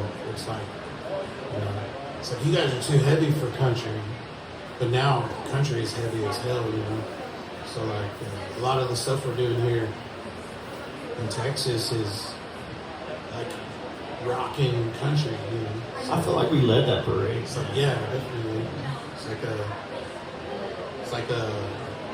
It's like Southern rock, I guess is what you would call it. It's not necessarily country anymore, But you play in all the clubs where all the country bands play. We call ourselves Southern Rock most of the time. If we're trying to get into a dance hall, we might call ourselves Red Dirt Yeah, that's what you or do. Texas Country or something. But We call ourselves punk tree. if you think of Punk tree. grunge tree, Punk tree. we've called ourselves grunge tree before. We're a little grungy, but That works for you I guys.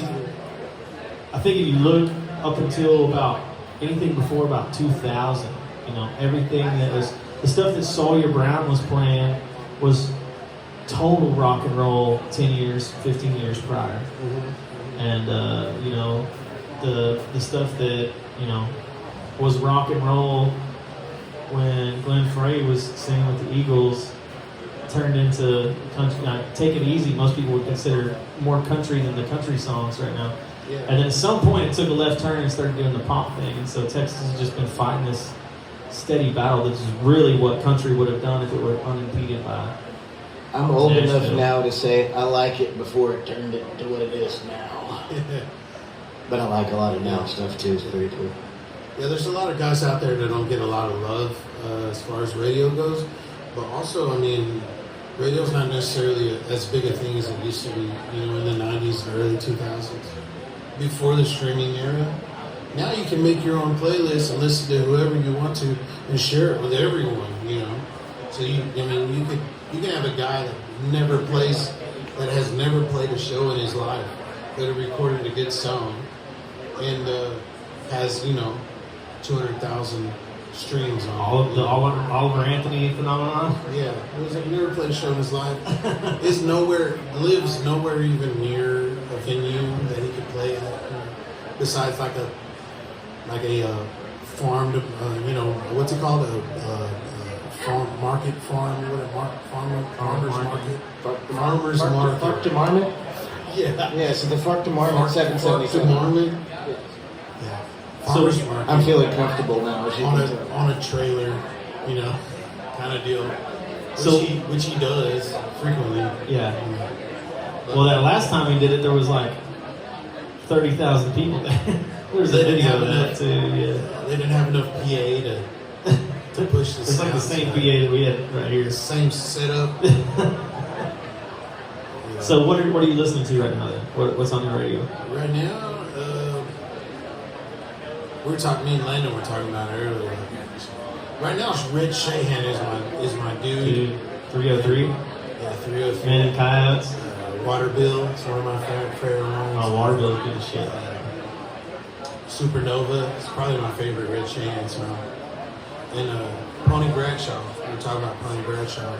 Pony Bradshaw, I'm going to see him on Halloween, so that's going to be awesome. I've been listening to a lot of the Back Row King. It's Kevin Johnson from around here, but he goes by the Back Row King. He's got an EP called Firewood for Sale. That's great. I've been listening to a lot of old Adam Carroll. I haven't heard it, but I'll listen to it on the way back home. Yeah, check it out. Back Row I'll text King. it to you. Yeah. And then some psychedelic stuff like Chasing Togo. If you've never heard Katsuk, he's one of the best psychedelic folk singers in Fort Worth ever. And an old friend of mine. He's got some great stuff. Sweet. So you give a lot of love to the local guys, huh? So I only listen I try to listen to people I know. Too many people I don't know. Yeah, that's cool. That's good. Yeah, we do. I do that too. It's like, like Trigger Jones. We're talking about Trigger Jones. It's one of my favorite bands, Trigger Jones. They're from Wasatch He area. has some dope ass songs. Yeah. Dope ass songs. I would definitely agree. You see them live. They don't have an album out now, but they got a few songs on Spotify. And I'm real good friends with Josh. And man, we hang out all the time, play shows together, whatever. But he's the whole band. They're really super chill, really super cool people. I'm trying to get them up here. But one of the guys, he works weird hours, so Wednesdays is not a doable thing for him. So we'll have to maybe do a special Brunch. Yeah. We'll have to get them up early. Now that it's cool enough for brunch. Yeah, definitely. But Derek's going to play us one now. And tell us about it. Before you do, tell us about it. So this is I guess the first song that we recorded, the first song that we really played that was an original song when I put the band together with our first group of guys, and it also gave us our names. The song's called Bad Habits, and we went through 1,000 names and wound up just being Bailey and Bad Habits. And anyways, it's called Bad Habits. Usually I use this song as an upbeat song. Sometimes I mash it up a little bit. Sometimes we do our intros and stuff. But I'll try to get back to what it was before for the rest of the guys.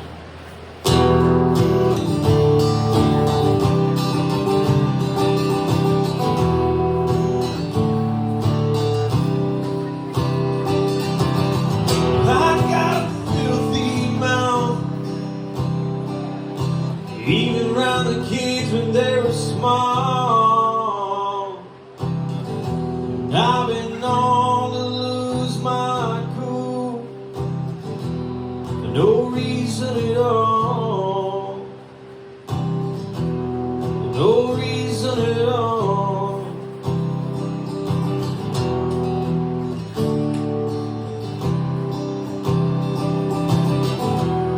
And I drink way too much.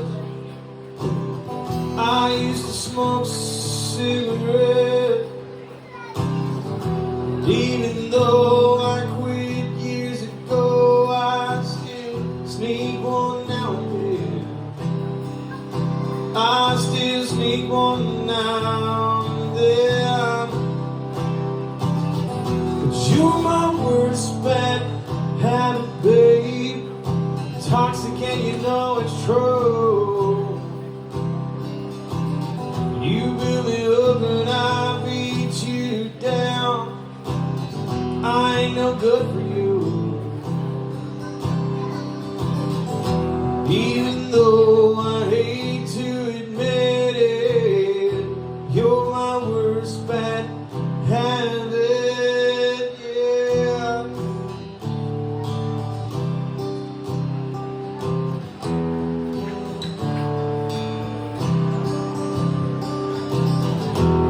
But I still need you, always have, and that's plain to see.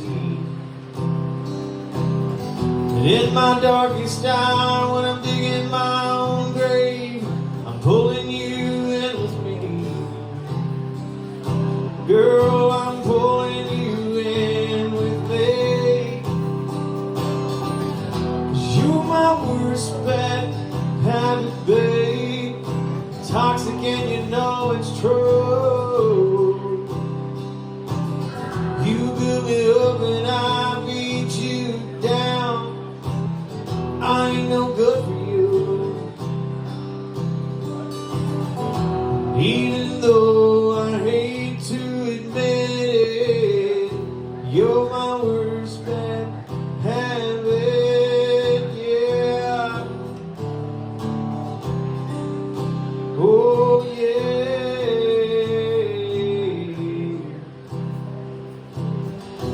You're my worst bad habit, babe.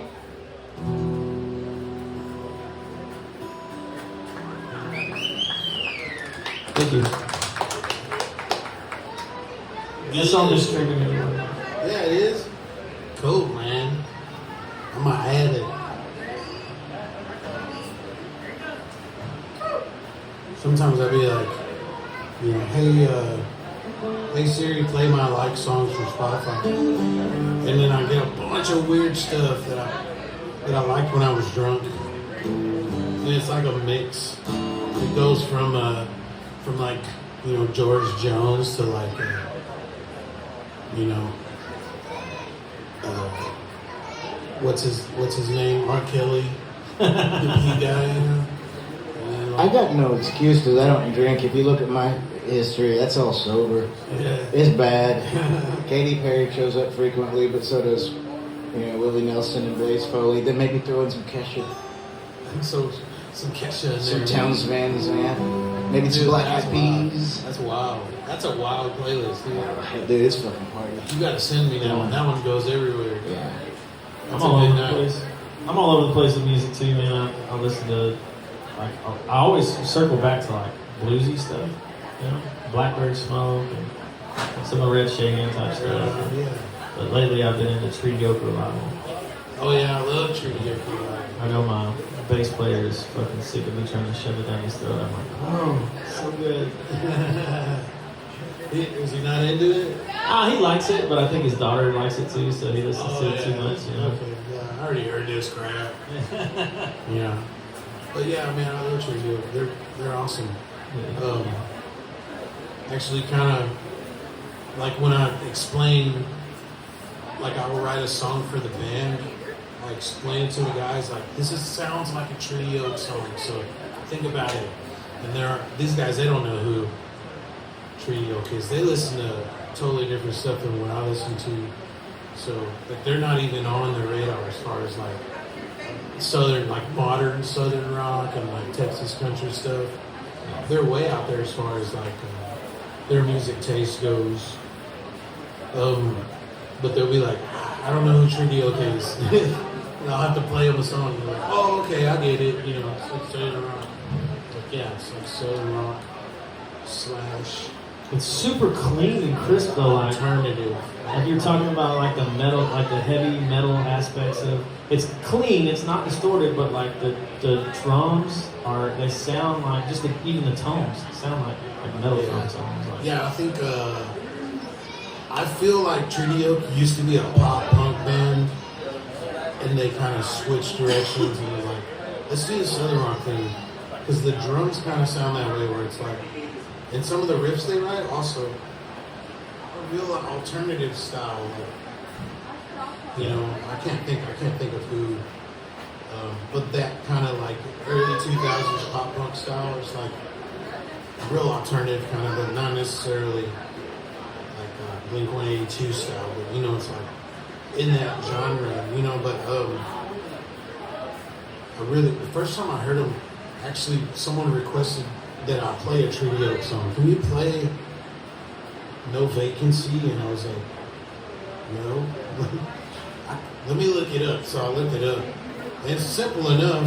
So I played it, took a break and listened to it, came back and played it. And after that I was like, yep, those guys are a badass band, So I added them to my playlist. And so, eventually, dove a little deeper into the repertoire, the catalog of Tree Yoke. I would rather somebody request a band that I've never heard of before than a George Strait or Tennessee Whiskey. I was about to say, look, I got heckled for the first time in my short music career. A woman came up and said, will you play a Chris Stapleton song? And I jokingly said it's in the next set. And then she came up and asked me again, and then she started making fun of me because I didn't know a Chris Stapleton song. So I actually enjoyed it. There's a lot of guys or a few guys, not a lot of guys, but a few guys that I know that don't do covers at all. I just don't know any. I know like 3. I think like Trigger is one of those. Trigger Jones is one of those bands that don't play covers. They play a few like signature cover songs that they like to do, and not necessarily. They're not going to play Tennessee Whiskey for you. They're not going to play any George Strait for you. A think they actually do play George Strait. Nope, it's Garth Brooks. They play a Garth Brooks song. But, I mean, a lot of guys are like that. They don't want to do no cover songs. They want to do the stuff that they wrote. That's what tonight is about. That's what this podcast is about. And thanks for having us here. This is really cool. Yeah, thanks for coming. This is my first gig back after a break in the summer of getting my daughter off to college. Sweet. And I didn't want to be doing that. I'm about to record, and I'm trying to decide which songs are going to make the cut, which ones I want to give up for adoption before they ever make it. And getting to know other songwriters and stuff makes me go, yeah, this is worth it. This is fun. This is cool. That's fun, man. Even if you don't get no play or nobody cares that you wrote all these songs, man. Like, it matters to me. It matters to other songwriters. That there's other people like me out there that are writing stuff and performing and recording their own music, because it might be just another drop in the ocean. That's the way I look at it. It's like, oh man, I wrote this song, I'm gonna record it and put it out there into the ether. It's just another drop in the ocean, and like 30 people are gonna listen to it or whatever. But maybe that inspires someone to record a song they've always wanted to record. Yeah, exactly, man. It's like, keep doing what you're doing. Maybe it's the one thing that somebody can relate to that day that helps them make it to the next day. It doesn't even. Yeah. Maybe it's just bullshit in your head and nobody else cares but you. That's what makes it great. Dude, it is. It is a drop in the ocean unless you promote it. So for anybody watching, listening, thinking about doing it, you can record a song and have the best product on the planet. And if you aren't taking avenues to promote it, no one else is going to hear it. So I'm writing a song. I'm working on it right now. It's called 5K. I was talking to a radio promoter, and they told me the price to promote is $5,000, and we'll get you on the radio and all that stuff. And I'm like, I don't know about this, because it's a lot of money, and the money that I make from playing music doesn't justify that price. But it's like one of those things where it's like, well, if I promote the song, then maybe I can get more gigs and actually make the money up that I'm going to spend on at the end of the day, man, I don't have $5,000. So I'm writing this song about how that part of the music industry is a little bit jacked up. It's a little bit screwed up. I'd like to use my MBA to teach a community ed class called Math for Musicians.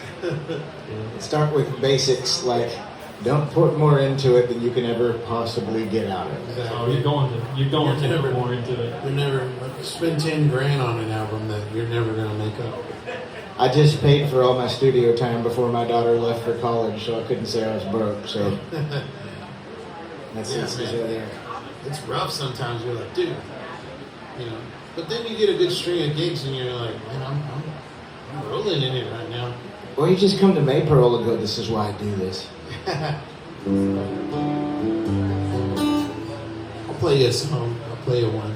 Is it my turn to play? It's your turn. It's your turn.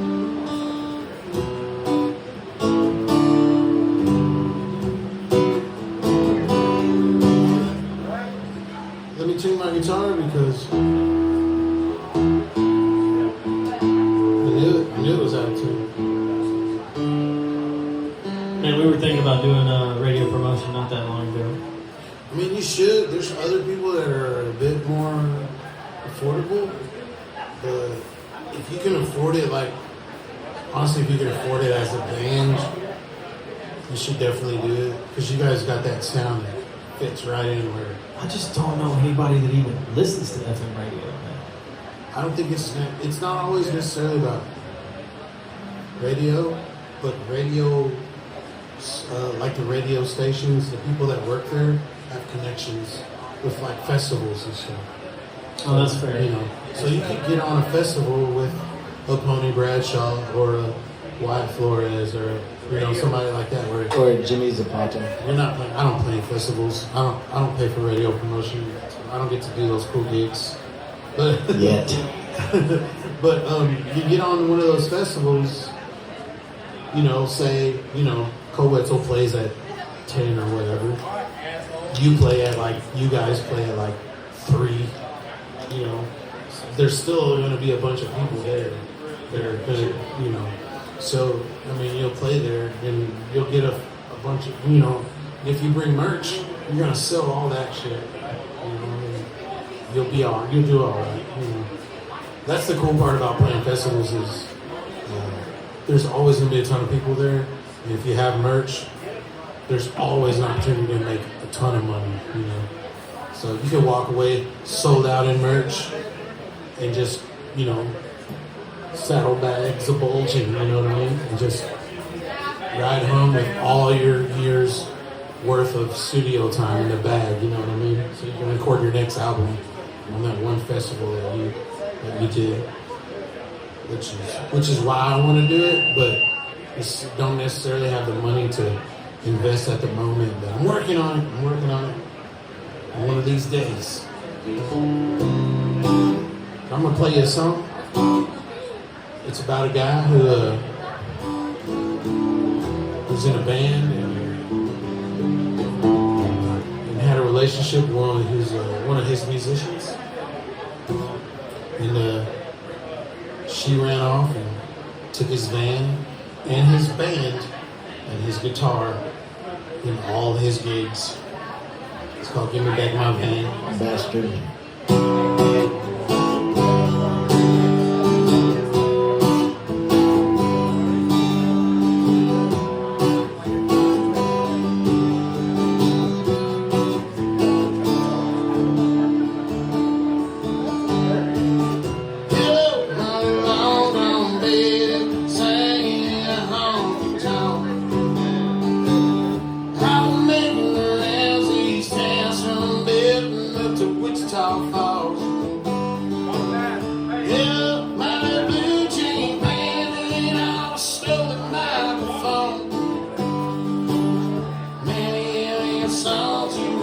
Sounds like somebody I know.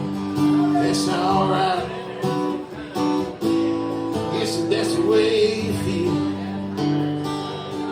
It's alright.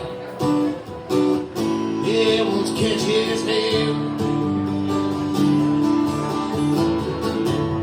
If you don't want me no more, it's alright. Sure, you walk out on me and took everything I had. If you don't want me, it's fine. Just give me back my 6-string. Give me back my van.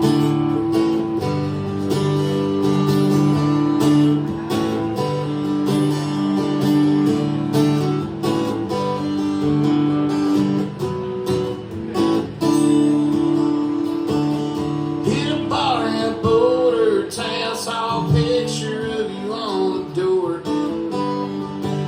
Saw your name on a marquee sign. I was caught down at John T. Floors. You were rocking a greenhouse days. It wouldn't even let me peek inside. Tried to wait till the end of the night, but I got drunk and passed out in my ride. That's alright. I'll catch you next time. Yeah, that's alright. I'm at the end of my line. If you don't want me no more, that's alright, baby. If you're sure.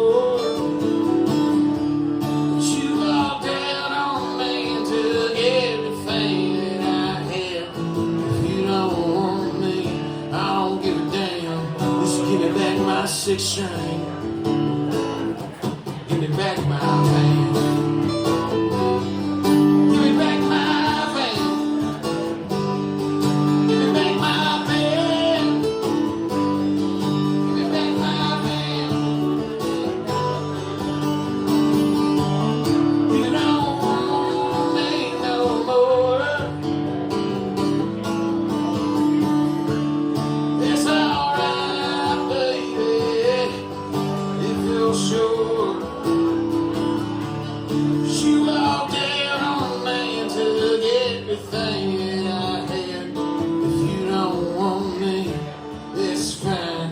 Just give me back my six string. Give me back my van. Give me back my van. Give me back my van. Give me back my van.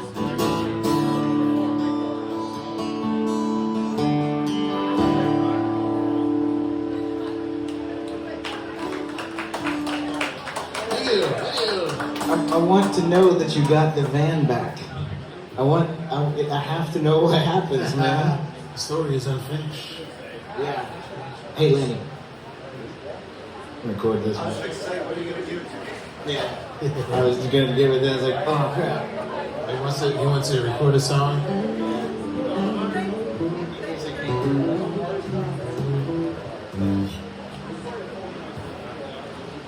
Shout out to our sponsors. We don't have any sponsors at the moment. Chambers Creek Brewing Company has been so gracious to us and allowed us to come play here. Here he is. That's the guy. Shout out to all of y'all for showing up on Wednesday. Shout out to Cadillac Pearl, the Black Sox over there. Good people. So, I don't want to downer it, but I want to play this song because I like this song. If you look at 3 generations of my family, 80% of the men suffer from mental illness, substance abuse, legal problems, all that kind of shit. I thought you were going to say male pattern baldness. We also suffer from male pattern baldness and priapism, which is the opposite of erectile difficulty. Oh no. But that's in a different album. But anyway, there's a lot of stuff people don't talk about. And one of the things cool about writing songs is you can write songs about it. And somebody will go, I've been to John Peter Smith on the 8th floor before.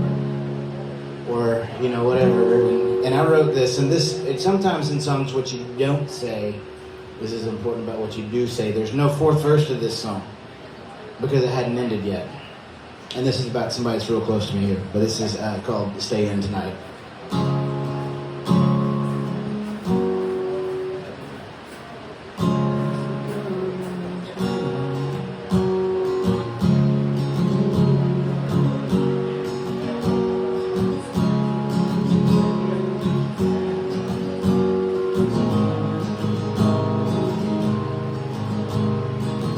Thanks for calling and checking in.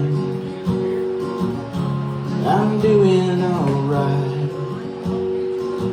I took it way too far again, but we had one hell of a fight. She keeps telling me to sober up. I'm thinking she's right. I may be here at home all alone, but I'll probably stay in tonight. Told her she's why I'm drinking again, but she's really the reason I quit.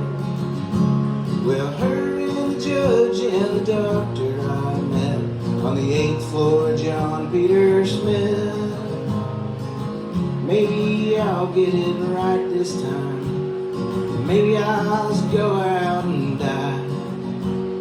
Maybe the safest place is at home, so I'll probably stay in tonight.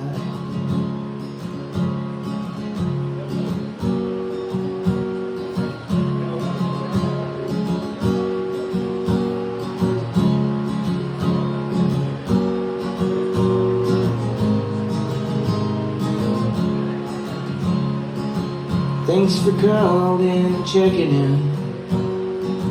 Went to the meeting tonight. There were bats all around, shadows on the ground, and the light was incredibly bright. I don't have any insurance at all, not working so money is tight.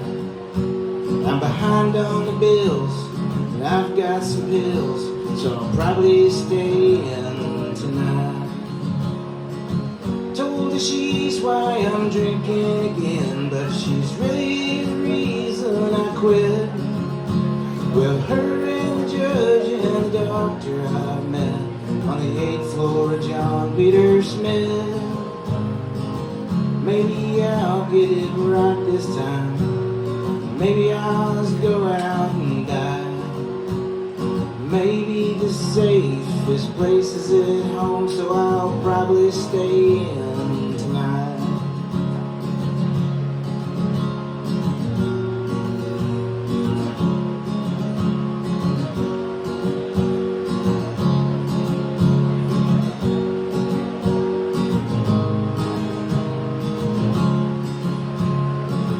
Thanks for calling and checking in.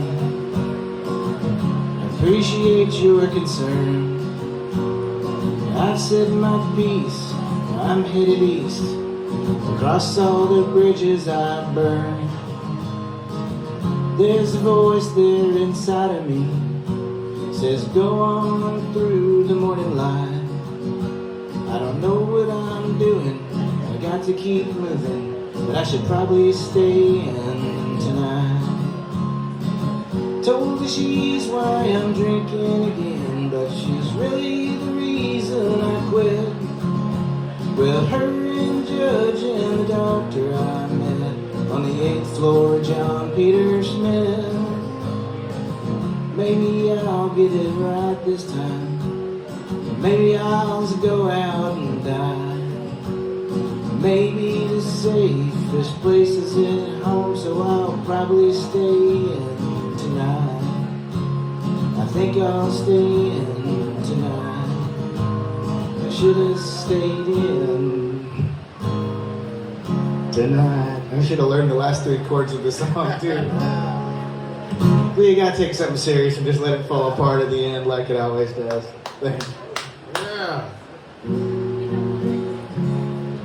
Yeah, when we play live, we do that a lot where we just, at the end, we just like do a punk rock ending where we just let it fall apart. Not even worry The about. last few times I've played that, I just stopped playing it because I had a lead player or a steel player or something, and I could have told you when I started that song I had no idea how those chords go at the end, but, you know, edit. Man, Maybe when they write about us in the paper tomorrow, they'll focus on that. The songs are great, except for that one Ben Wright song that he didn't know how to end. No thing is bad publicity. They'll remember you. Sorry, dude. It stood up for like a minute and a half and then live That's okay. too. I just wanted a clip of it. It's it. Thank you. I mean, we got the whole thing right here. Yeah, we got that whole thing. The right whole there. world is in our hands. Yeah. It's gonna be. I'll post it on the last time we did this. We had some technical difficulties, and the battery died, and we had to. I had to like restart it, and then or the battery. Yeah, the battery was gonna die. That's what happened.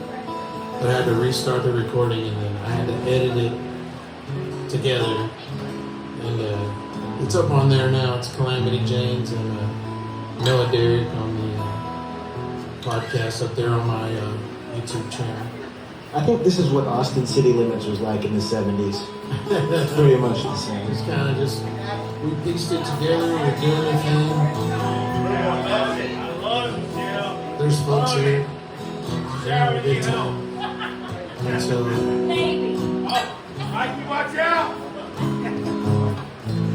keep dropping my pick, but one of these days I'll get it right.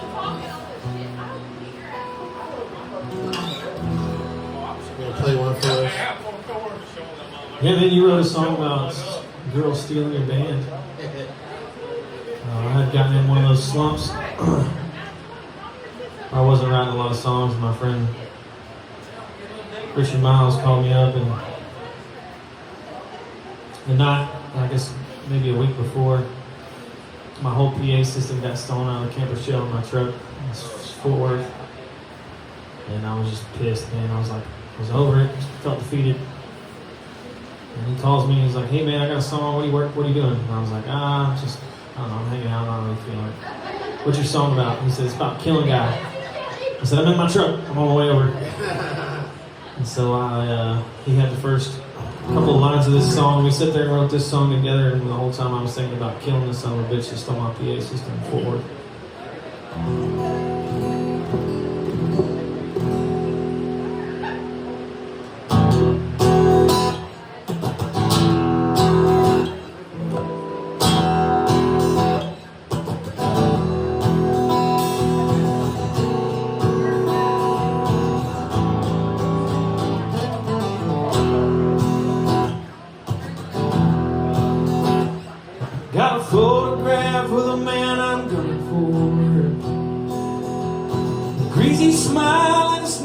was 44. $100,000 dead or alive. Gotta steady myself, cause tonight I'm taking his life.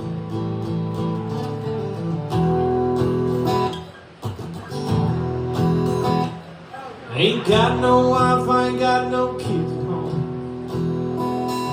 When the preacher man said the righteous don't walk alone, the lawman said I can't come back Texas way.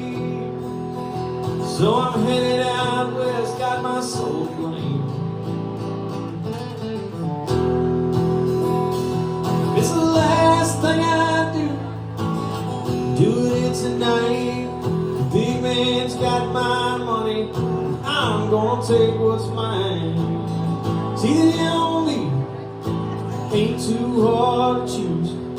I'm gonna pull that trigger and sing these bounty man blues.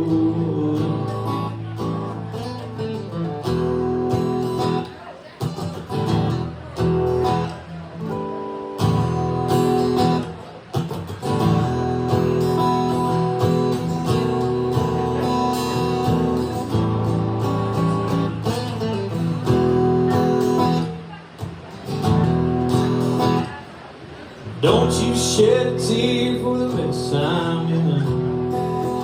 He's a wanted man and I got blood on my hands. We both know how to take a life. When the good Lord comes to call, we're gonna pay the price. This is the last thing I do it tonight. Big man's got my money, and I'm gonna take his life. See, the only ain't too hard to choose. I'm gonna pull that trigger and sing these bounty man blues.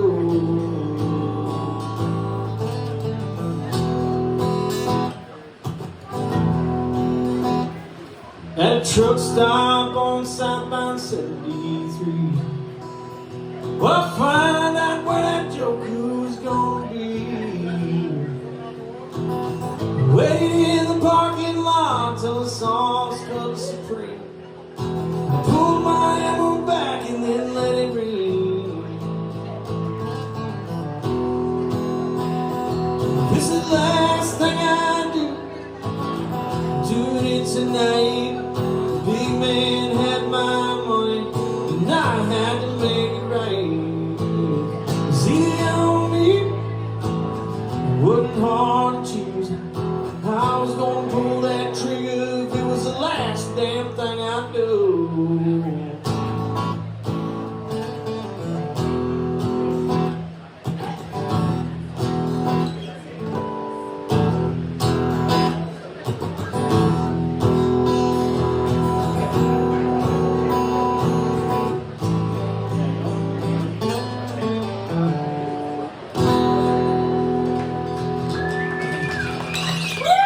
Thank you. That song also was streamed anywhere. Sweet. That's a good one, too. It's called Bounty Man Blues. Sweet. It's called what?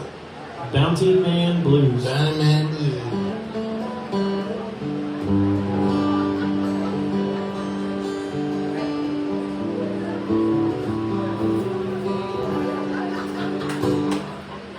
So somebody stole your stuff out of your truck, man. That sucks, dude.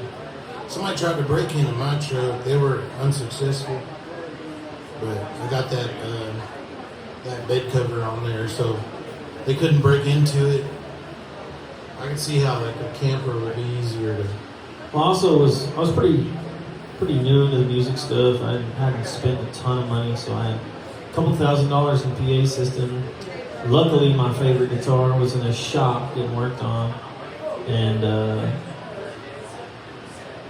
I had a half-ton Chevrolet with a Ford camper shell on it, but the color was close.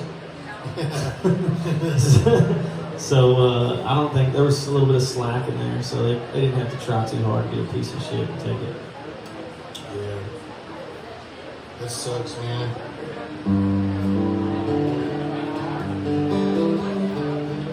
was you play those gigs where you're like, man, you're on, like, man, you're doing really good, but nobody gives a shit. Like, Oh my God, yeah. or there's no one there to listen. Like, you're just like, okay, I'm here. I just practice playing to an empty room or whatever.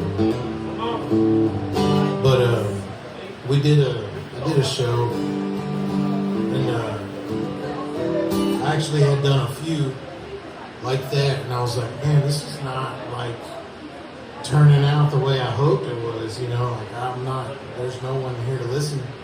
Like, you make a trip and you're thinking, the pay sucks, but, you know, maybe I'll get a few followers or a few fans out of it. Maybe I'll sell a couple t-shirts or whatever. Or maybe I'll do all right in tips.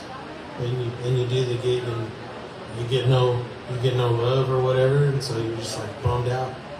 I kind of wrote this song about that feeling driving home, you know, like, basically just tells a story about, dude, I think that I'm gonna give up, you know, doing this thing, trying so hard or whatever. It's called Goodbye Country Music.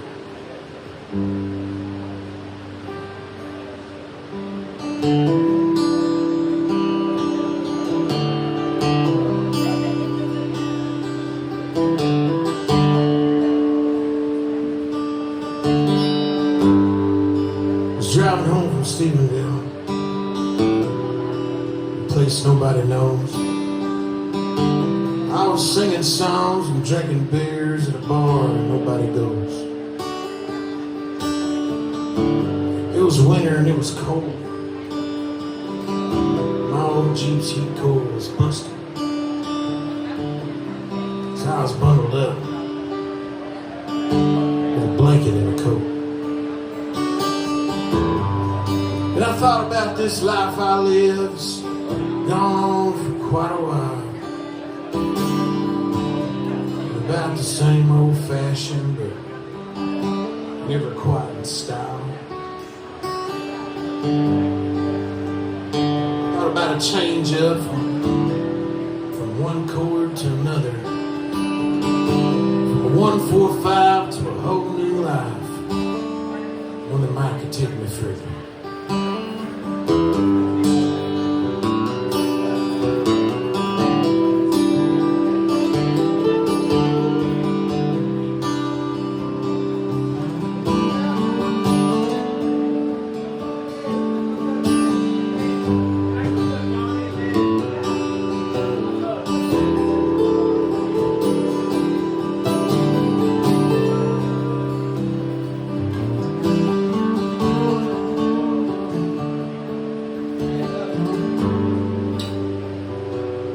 I sat there staring at my fogged up windshield.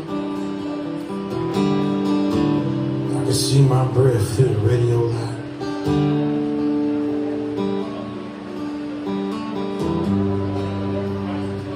I thought about my girl a minute.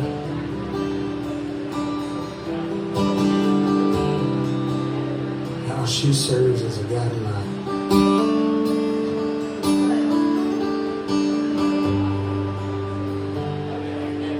Keep me on the straight and narrow.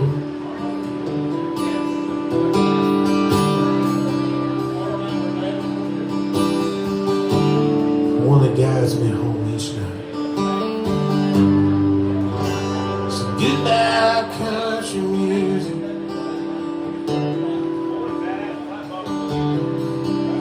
So goodbye for a while. It's like saying goodbye to a brother.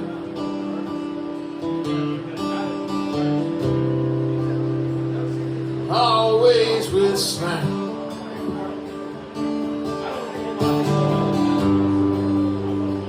Giving me so much.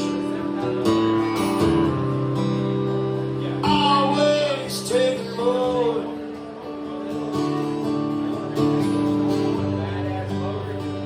Goodbye, country music.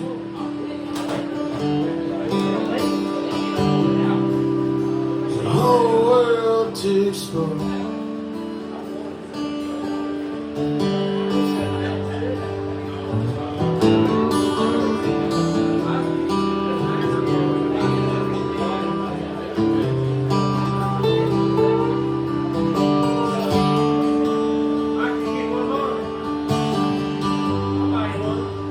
My songs come to me while staring at this windshield.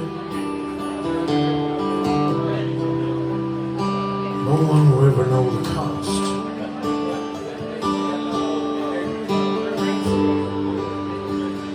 Turn up the dial on my radio.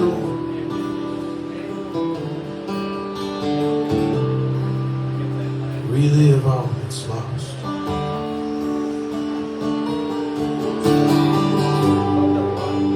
So goodbye, country music.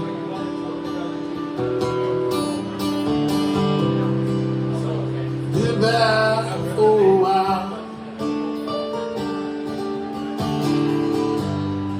It's like saying goodbye to my brother.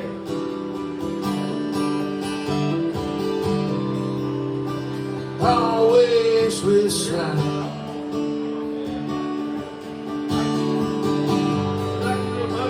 Giving me so much. Always taking more.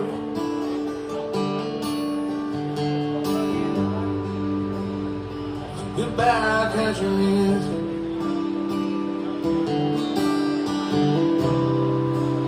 It's the whole world to explore.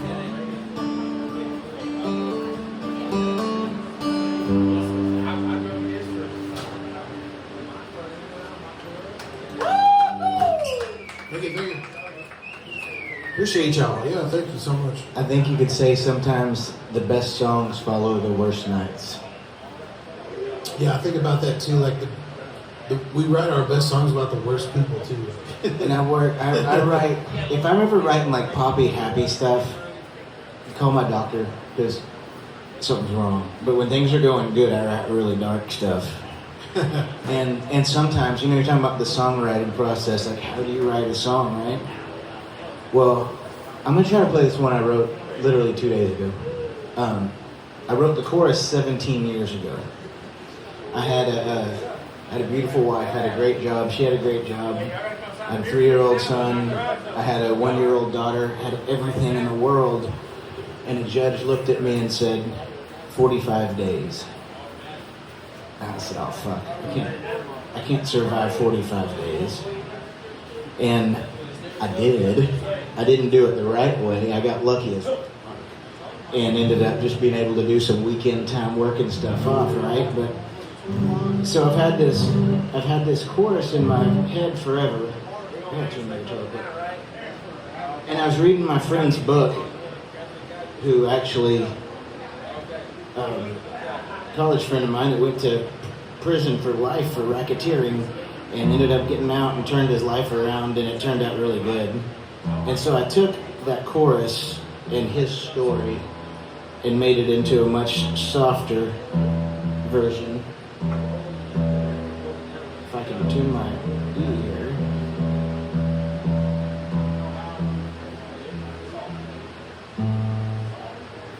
Hold on. Sorry.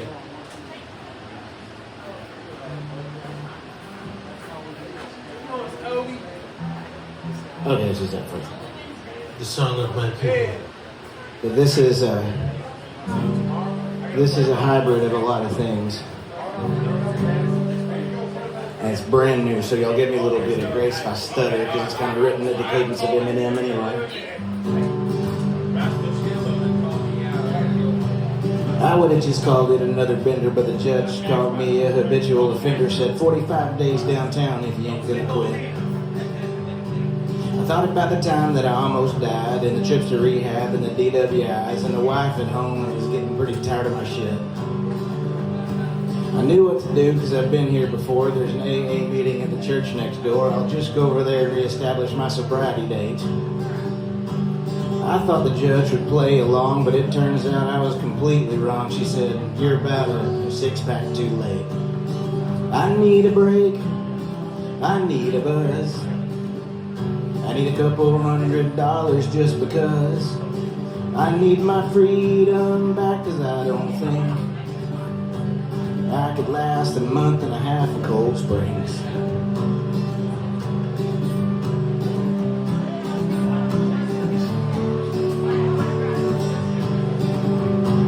Even in Orange, I'm a handsome man, in shackles and cuffs in a transport van. I figured I might as well be a good sport. An hour or two, I was back in my cell, a bunk below tiny. I thought, what the hell, I'd just pretend this was like some kind of resort.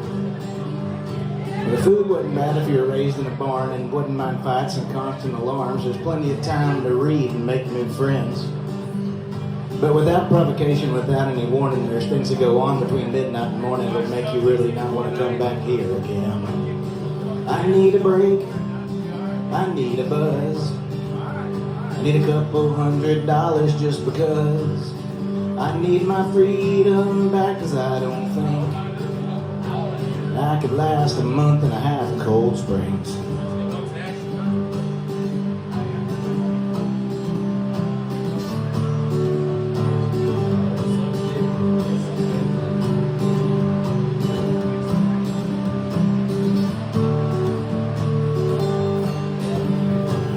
With good time, I got 2 for 1. They let me out early for some work that I've done. I helped some guys inside get their GEDs. The library there was full of brooks. Most of the guys were just common crooks, but a whole lot of them were a whole lot smarter than me. By smarter than me, I mean they were thinking that I'd realized it was time to quit drinking. I reluctantly agreed, I guess. I could come out of here all twisted and mean, or change the water like a coffee bean and do something good with a couple of years I got left. I need a break. I need a buzz. I need a couple $100 just because. I need my freedom back, 'cause I don't think I could last a month and a half in Cold Springs.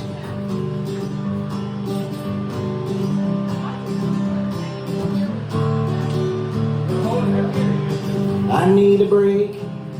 I need a buzz. I need a couple $100 just because.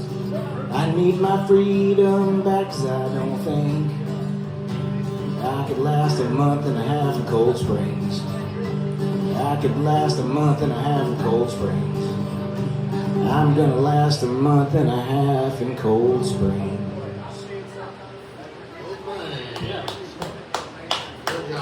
Yo. Cold Springs, Huh? it's called Cold Springs. It was called Cold Springs. There was not a single cold spring there the whole time. The water fountain didn't even work. That sucks. But there's a lot more to that story that's not going to be on the album. I spent a couple of days in a 1800s style jail before, and they called it the chicken coop. The chicken It coop. was in a basement of the police station, and the police station was probably built in the early 1800s, and the rest of it looked pretty good, but the basement was period correct, if you know what I mean. I've learned a really easy way to avoid going to jail. Don't break the law. Break the law, yeah. I'm like, what? Dude, serious? So yeah, I ended up in the jail and spent a few days in there. And it was the worst time of my life, and they had a water fountain and it worked, but That's minimum you security had to wait bullshit. till the right cop came down so you could. You had to wait till the cop came down so he could let you out so you can get a drink.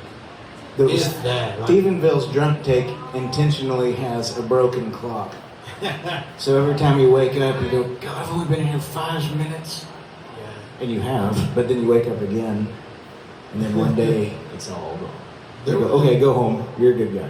In my jail cell, there was a window to the outside, but I found out that it wasn't a window to the outside. It was a window to the firehouse. So like you look through the window and It you're was the world you used to know. it's daytime. It's not daytime. It's the firehouse light that's on in there. And so you think it's daytime every time you wake up. It's not. Here's You to don't know not what getting time- arrested. Yeah, you don't know what time it is. It sucks. It's the worst thing. Don't ever go to jail, Landon. Don't ever. You don't have to. Learn from our mistakes. Don't ever get in a fight with a guy on the corner of the street you have no business getting into a fight with. You're gonna spend 4 days in jail and nobody's gonna give a damn. But your mom might make you fried chicken when you get out. That was a good day. Derek's gonna play a song. Derek, you got some more songs? Yeah, that's some more song. Derek knows a little bit about firehouses, but I don't think his firehouse is adjacent to a jail. No. But about hour 41, it starts feeling like that. Oh my God. You watch the clock, it starts going forwards and then backwards a little bit. And you're like, I gotta get the fuck out of here, man. Yeah, kind of living in there, man. Yeah. Y'all said don't break the law. I had a good friend of mine that I got in a lot of trouble in North Carolina one time for drinking underage. I was active duty in the military and I was out of bounds, too far from where I was supposed to be. Got pulled over, had alcohol, had a fake ID, and my buddy was like, "Man, don't you know you gotta only break one rule at a time, man?" And that served me really well. But he's in penitentiary right now, so it didn't serve him that well. I don't know if he broke a big rule or if he broke a bunch of rules all at once. I got one question. Can I turn that speaker a little bit this way?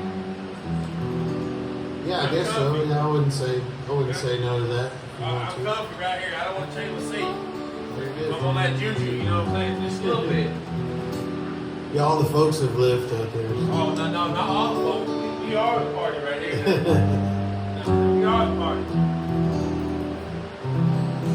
All right.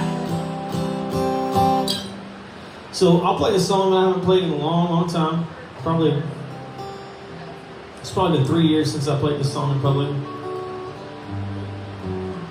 We're talking about that boneyard, and I think I may rewrite this one to fit our band now, but I'm gonna play it at least one more time the way that it sits. This is the first song that I wrote and kept after all the stuff, that I wrote years ago.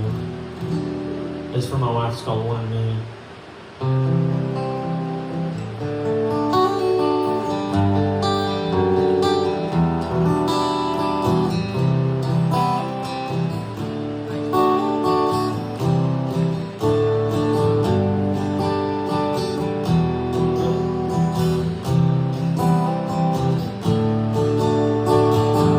Everybody says God bless a broken road. To me that's just a little too cliche.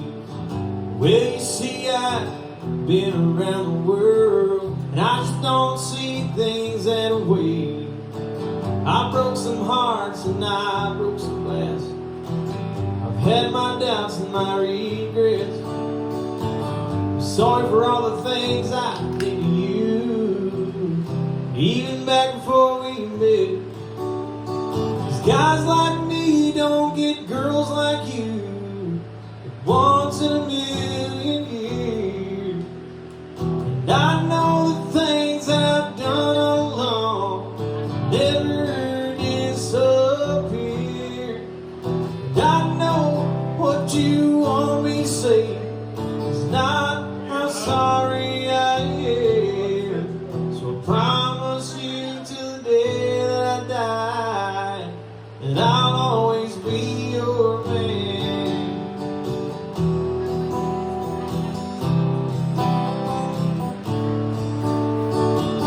Before I met you, love was just a fairy tale, just a story for the screen. And I was planning on dying young, so I lived fast and I lived mean. But you came in and you changed all the rules. You were different from the start. Fell in love like I thought I never could. You stole my hat and you stole my heart. I'll melt when I see your beautiful smile, hazel eyes and your golden hair. And I love you more and more every day. Cherish the life that we share. 'Cause guys like me don't get girls like you once in a million years.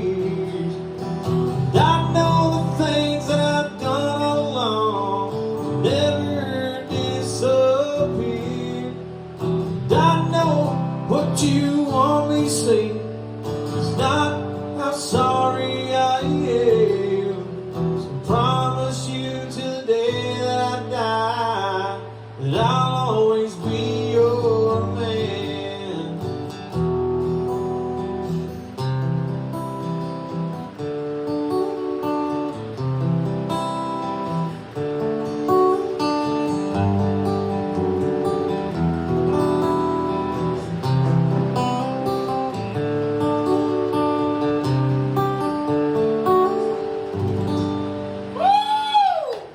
Thank you. Sir, love it. It's a good song. That's one of the songs that is opposite of what we were saying, like write your best songs about the worst people or whatever. That's a good song. That's one of his best songs about one of the best people in his life. Oh, I was the bad person, man. Yeah, you were the bad person. I was not So I the guess person that- that I could be. I guess it is true. I never thought I'd meet a girl like my wife, and I did a lot of bad things before I met her, man. And then for the first couple of years that we were together, you know, she's kind of learning things about the piece of shit I was. So I'm like, hey, man, I didn't plan on this happening. I thought I was gonna die at like 24. I've been married 25 years. I get to tell her about bad shit I've done every day. It never goes away. She loves you whoever you are.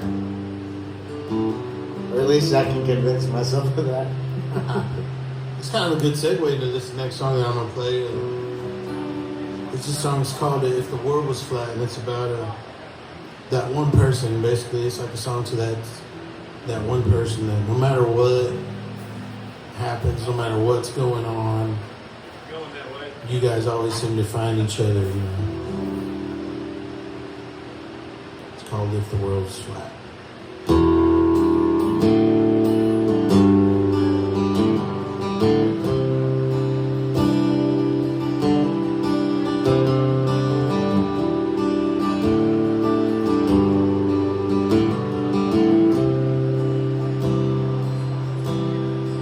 We're all just spinning, messing around this old universe, just like a spiral, ever expanding, slowly exhausting our momentum. But if the world was flat,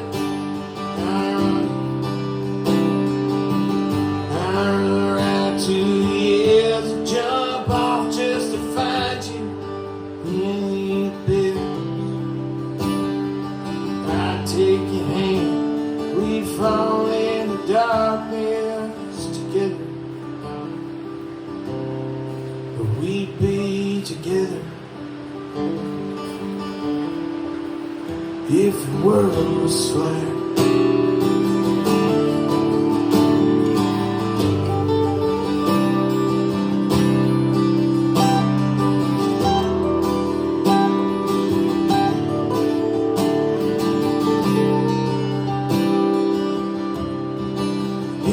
Go again.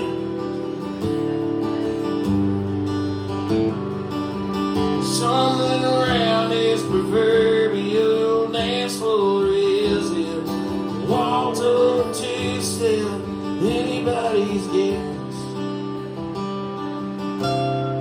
Step on your toes, you try to leave. Years in me for crying. I just can't uproot the sea, your disbelief, living on for eternity.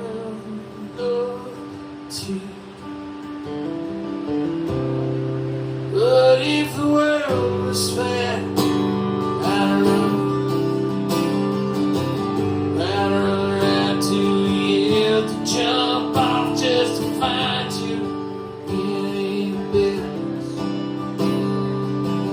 Take your hand, we fall into darkness together,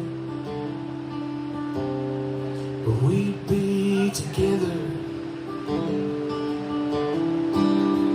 if the world was flat.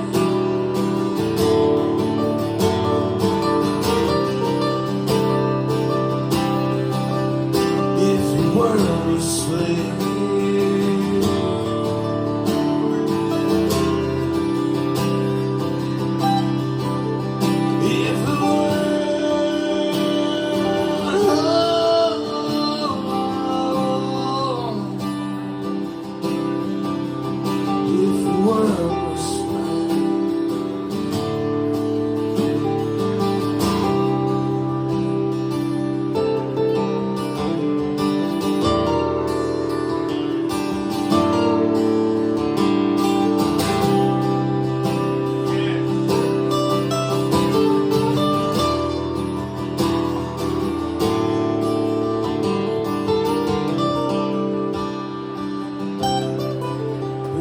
I'm just spinning, dancing around this whole universe, just like a spiral, ever expanding. Slowly exhausted, I'm momentum.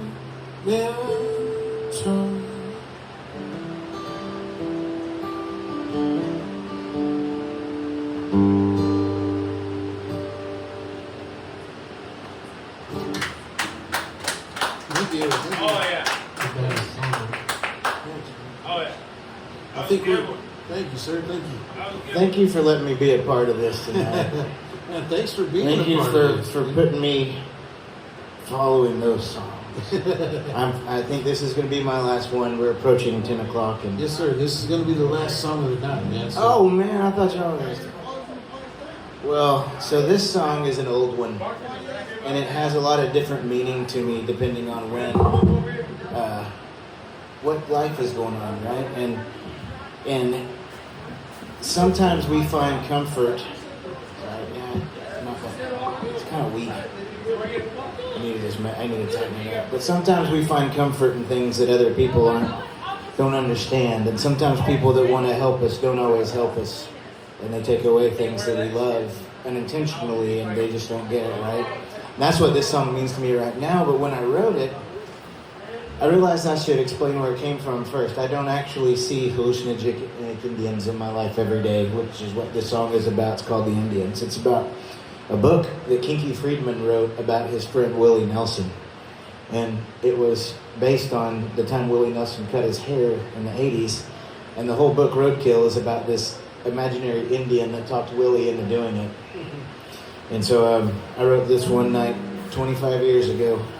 And I carry it around with me a lot. And the Indians are a theme throughout all my songs. But a lot of old campfires, a lot of good times and bad times with the Indians, but they're always with us.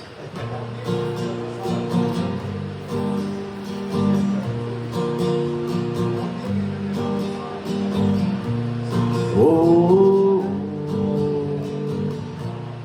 oh,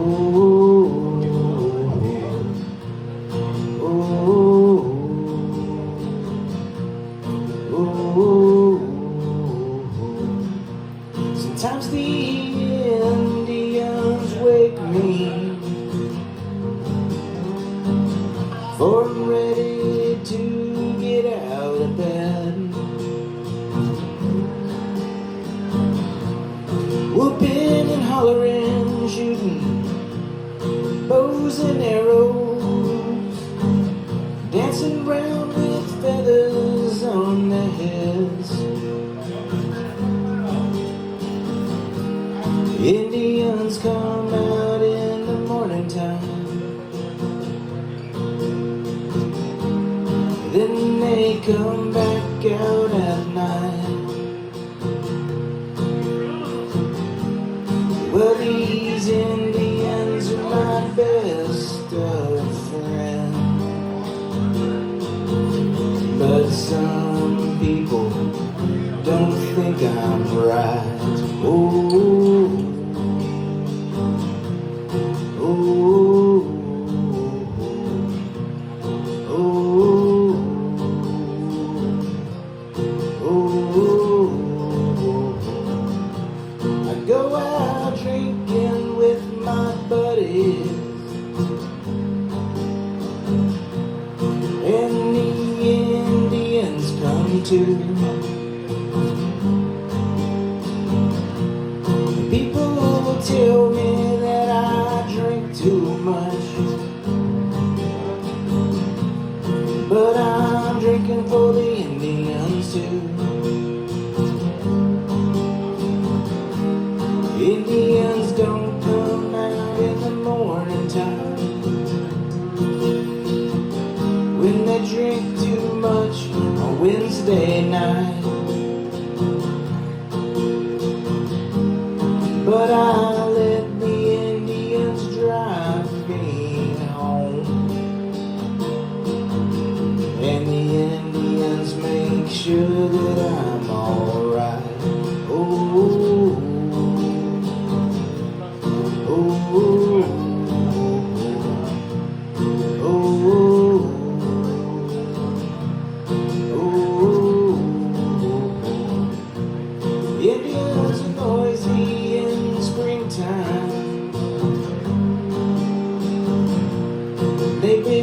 campfires in the fall.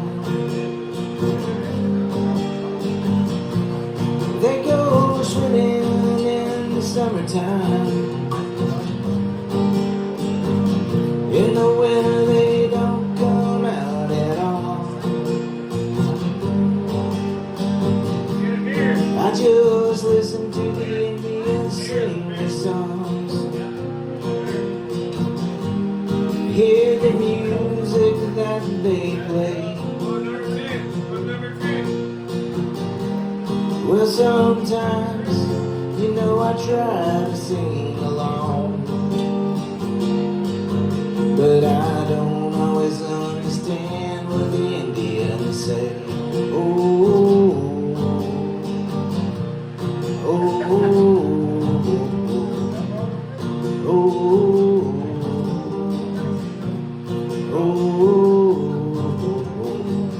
Well, my doctor asked me about the Indians, and he said that we were ill. He said that he could make me a better man,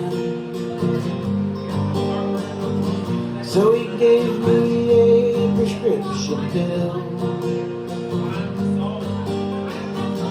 I can't believe that doctor lied to me. He made my buddies go away. All that I can do is remember them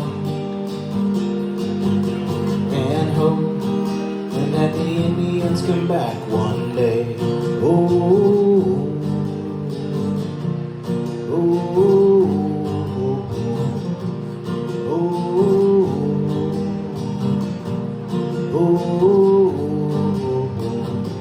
I can't believe that doctor lied to me. He made my best friends go away. All that I can do is remember them and hope that the Indians come back one day. Thank you, and good night. Good I night, like that. Maple. One more. One more, and Jimmy's about the song to play us out of here. Before we end it, Ben, tell us what you're up to, where you're going, what you're doing. I am about to record my first album in 25 years called Uncanonized. That's a spiritual journey through rock and roll songs about PTSD and religious abuse and partying and redemption and love. Sweet. And then I'm recording an album of party songs called Love Songs. And then I'm doing another folky one. I got a lot of stuff to do in the next year. You got a lot of work ahead. I got a lot of work, yeah. And I'm not playing a whole lot until I get stuff recorded. You got one more. And I'm just kind of picking it up as I go and working and raising. I got a kid in college, I got a kid at home, and I got a kid raising pigs. And so I just get, I got a lot of life going on right now, and this is You damn right. a good part of it, but not a big part of it. Show them damn pigs. Cool, Hell man. yeah! That's cool. Derek, Thank you so much for having me. Absolutely. Derek, tell us, man, where you going? What you doing? What you up to? Man, right now we're trying to play as many shows as we can, build some followers, and we're writing some songs in between. We'll be at Filthy McNasty's in the Stockyards on the 13th, and we're gonna be.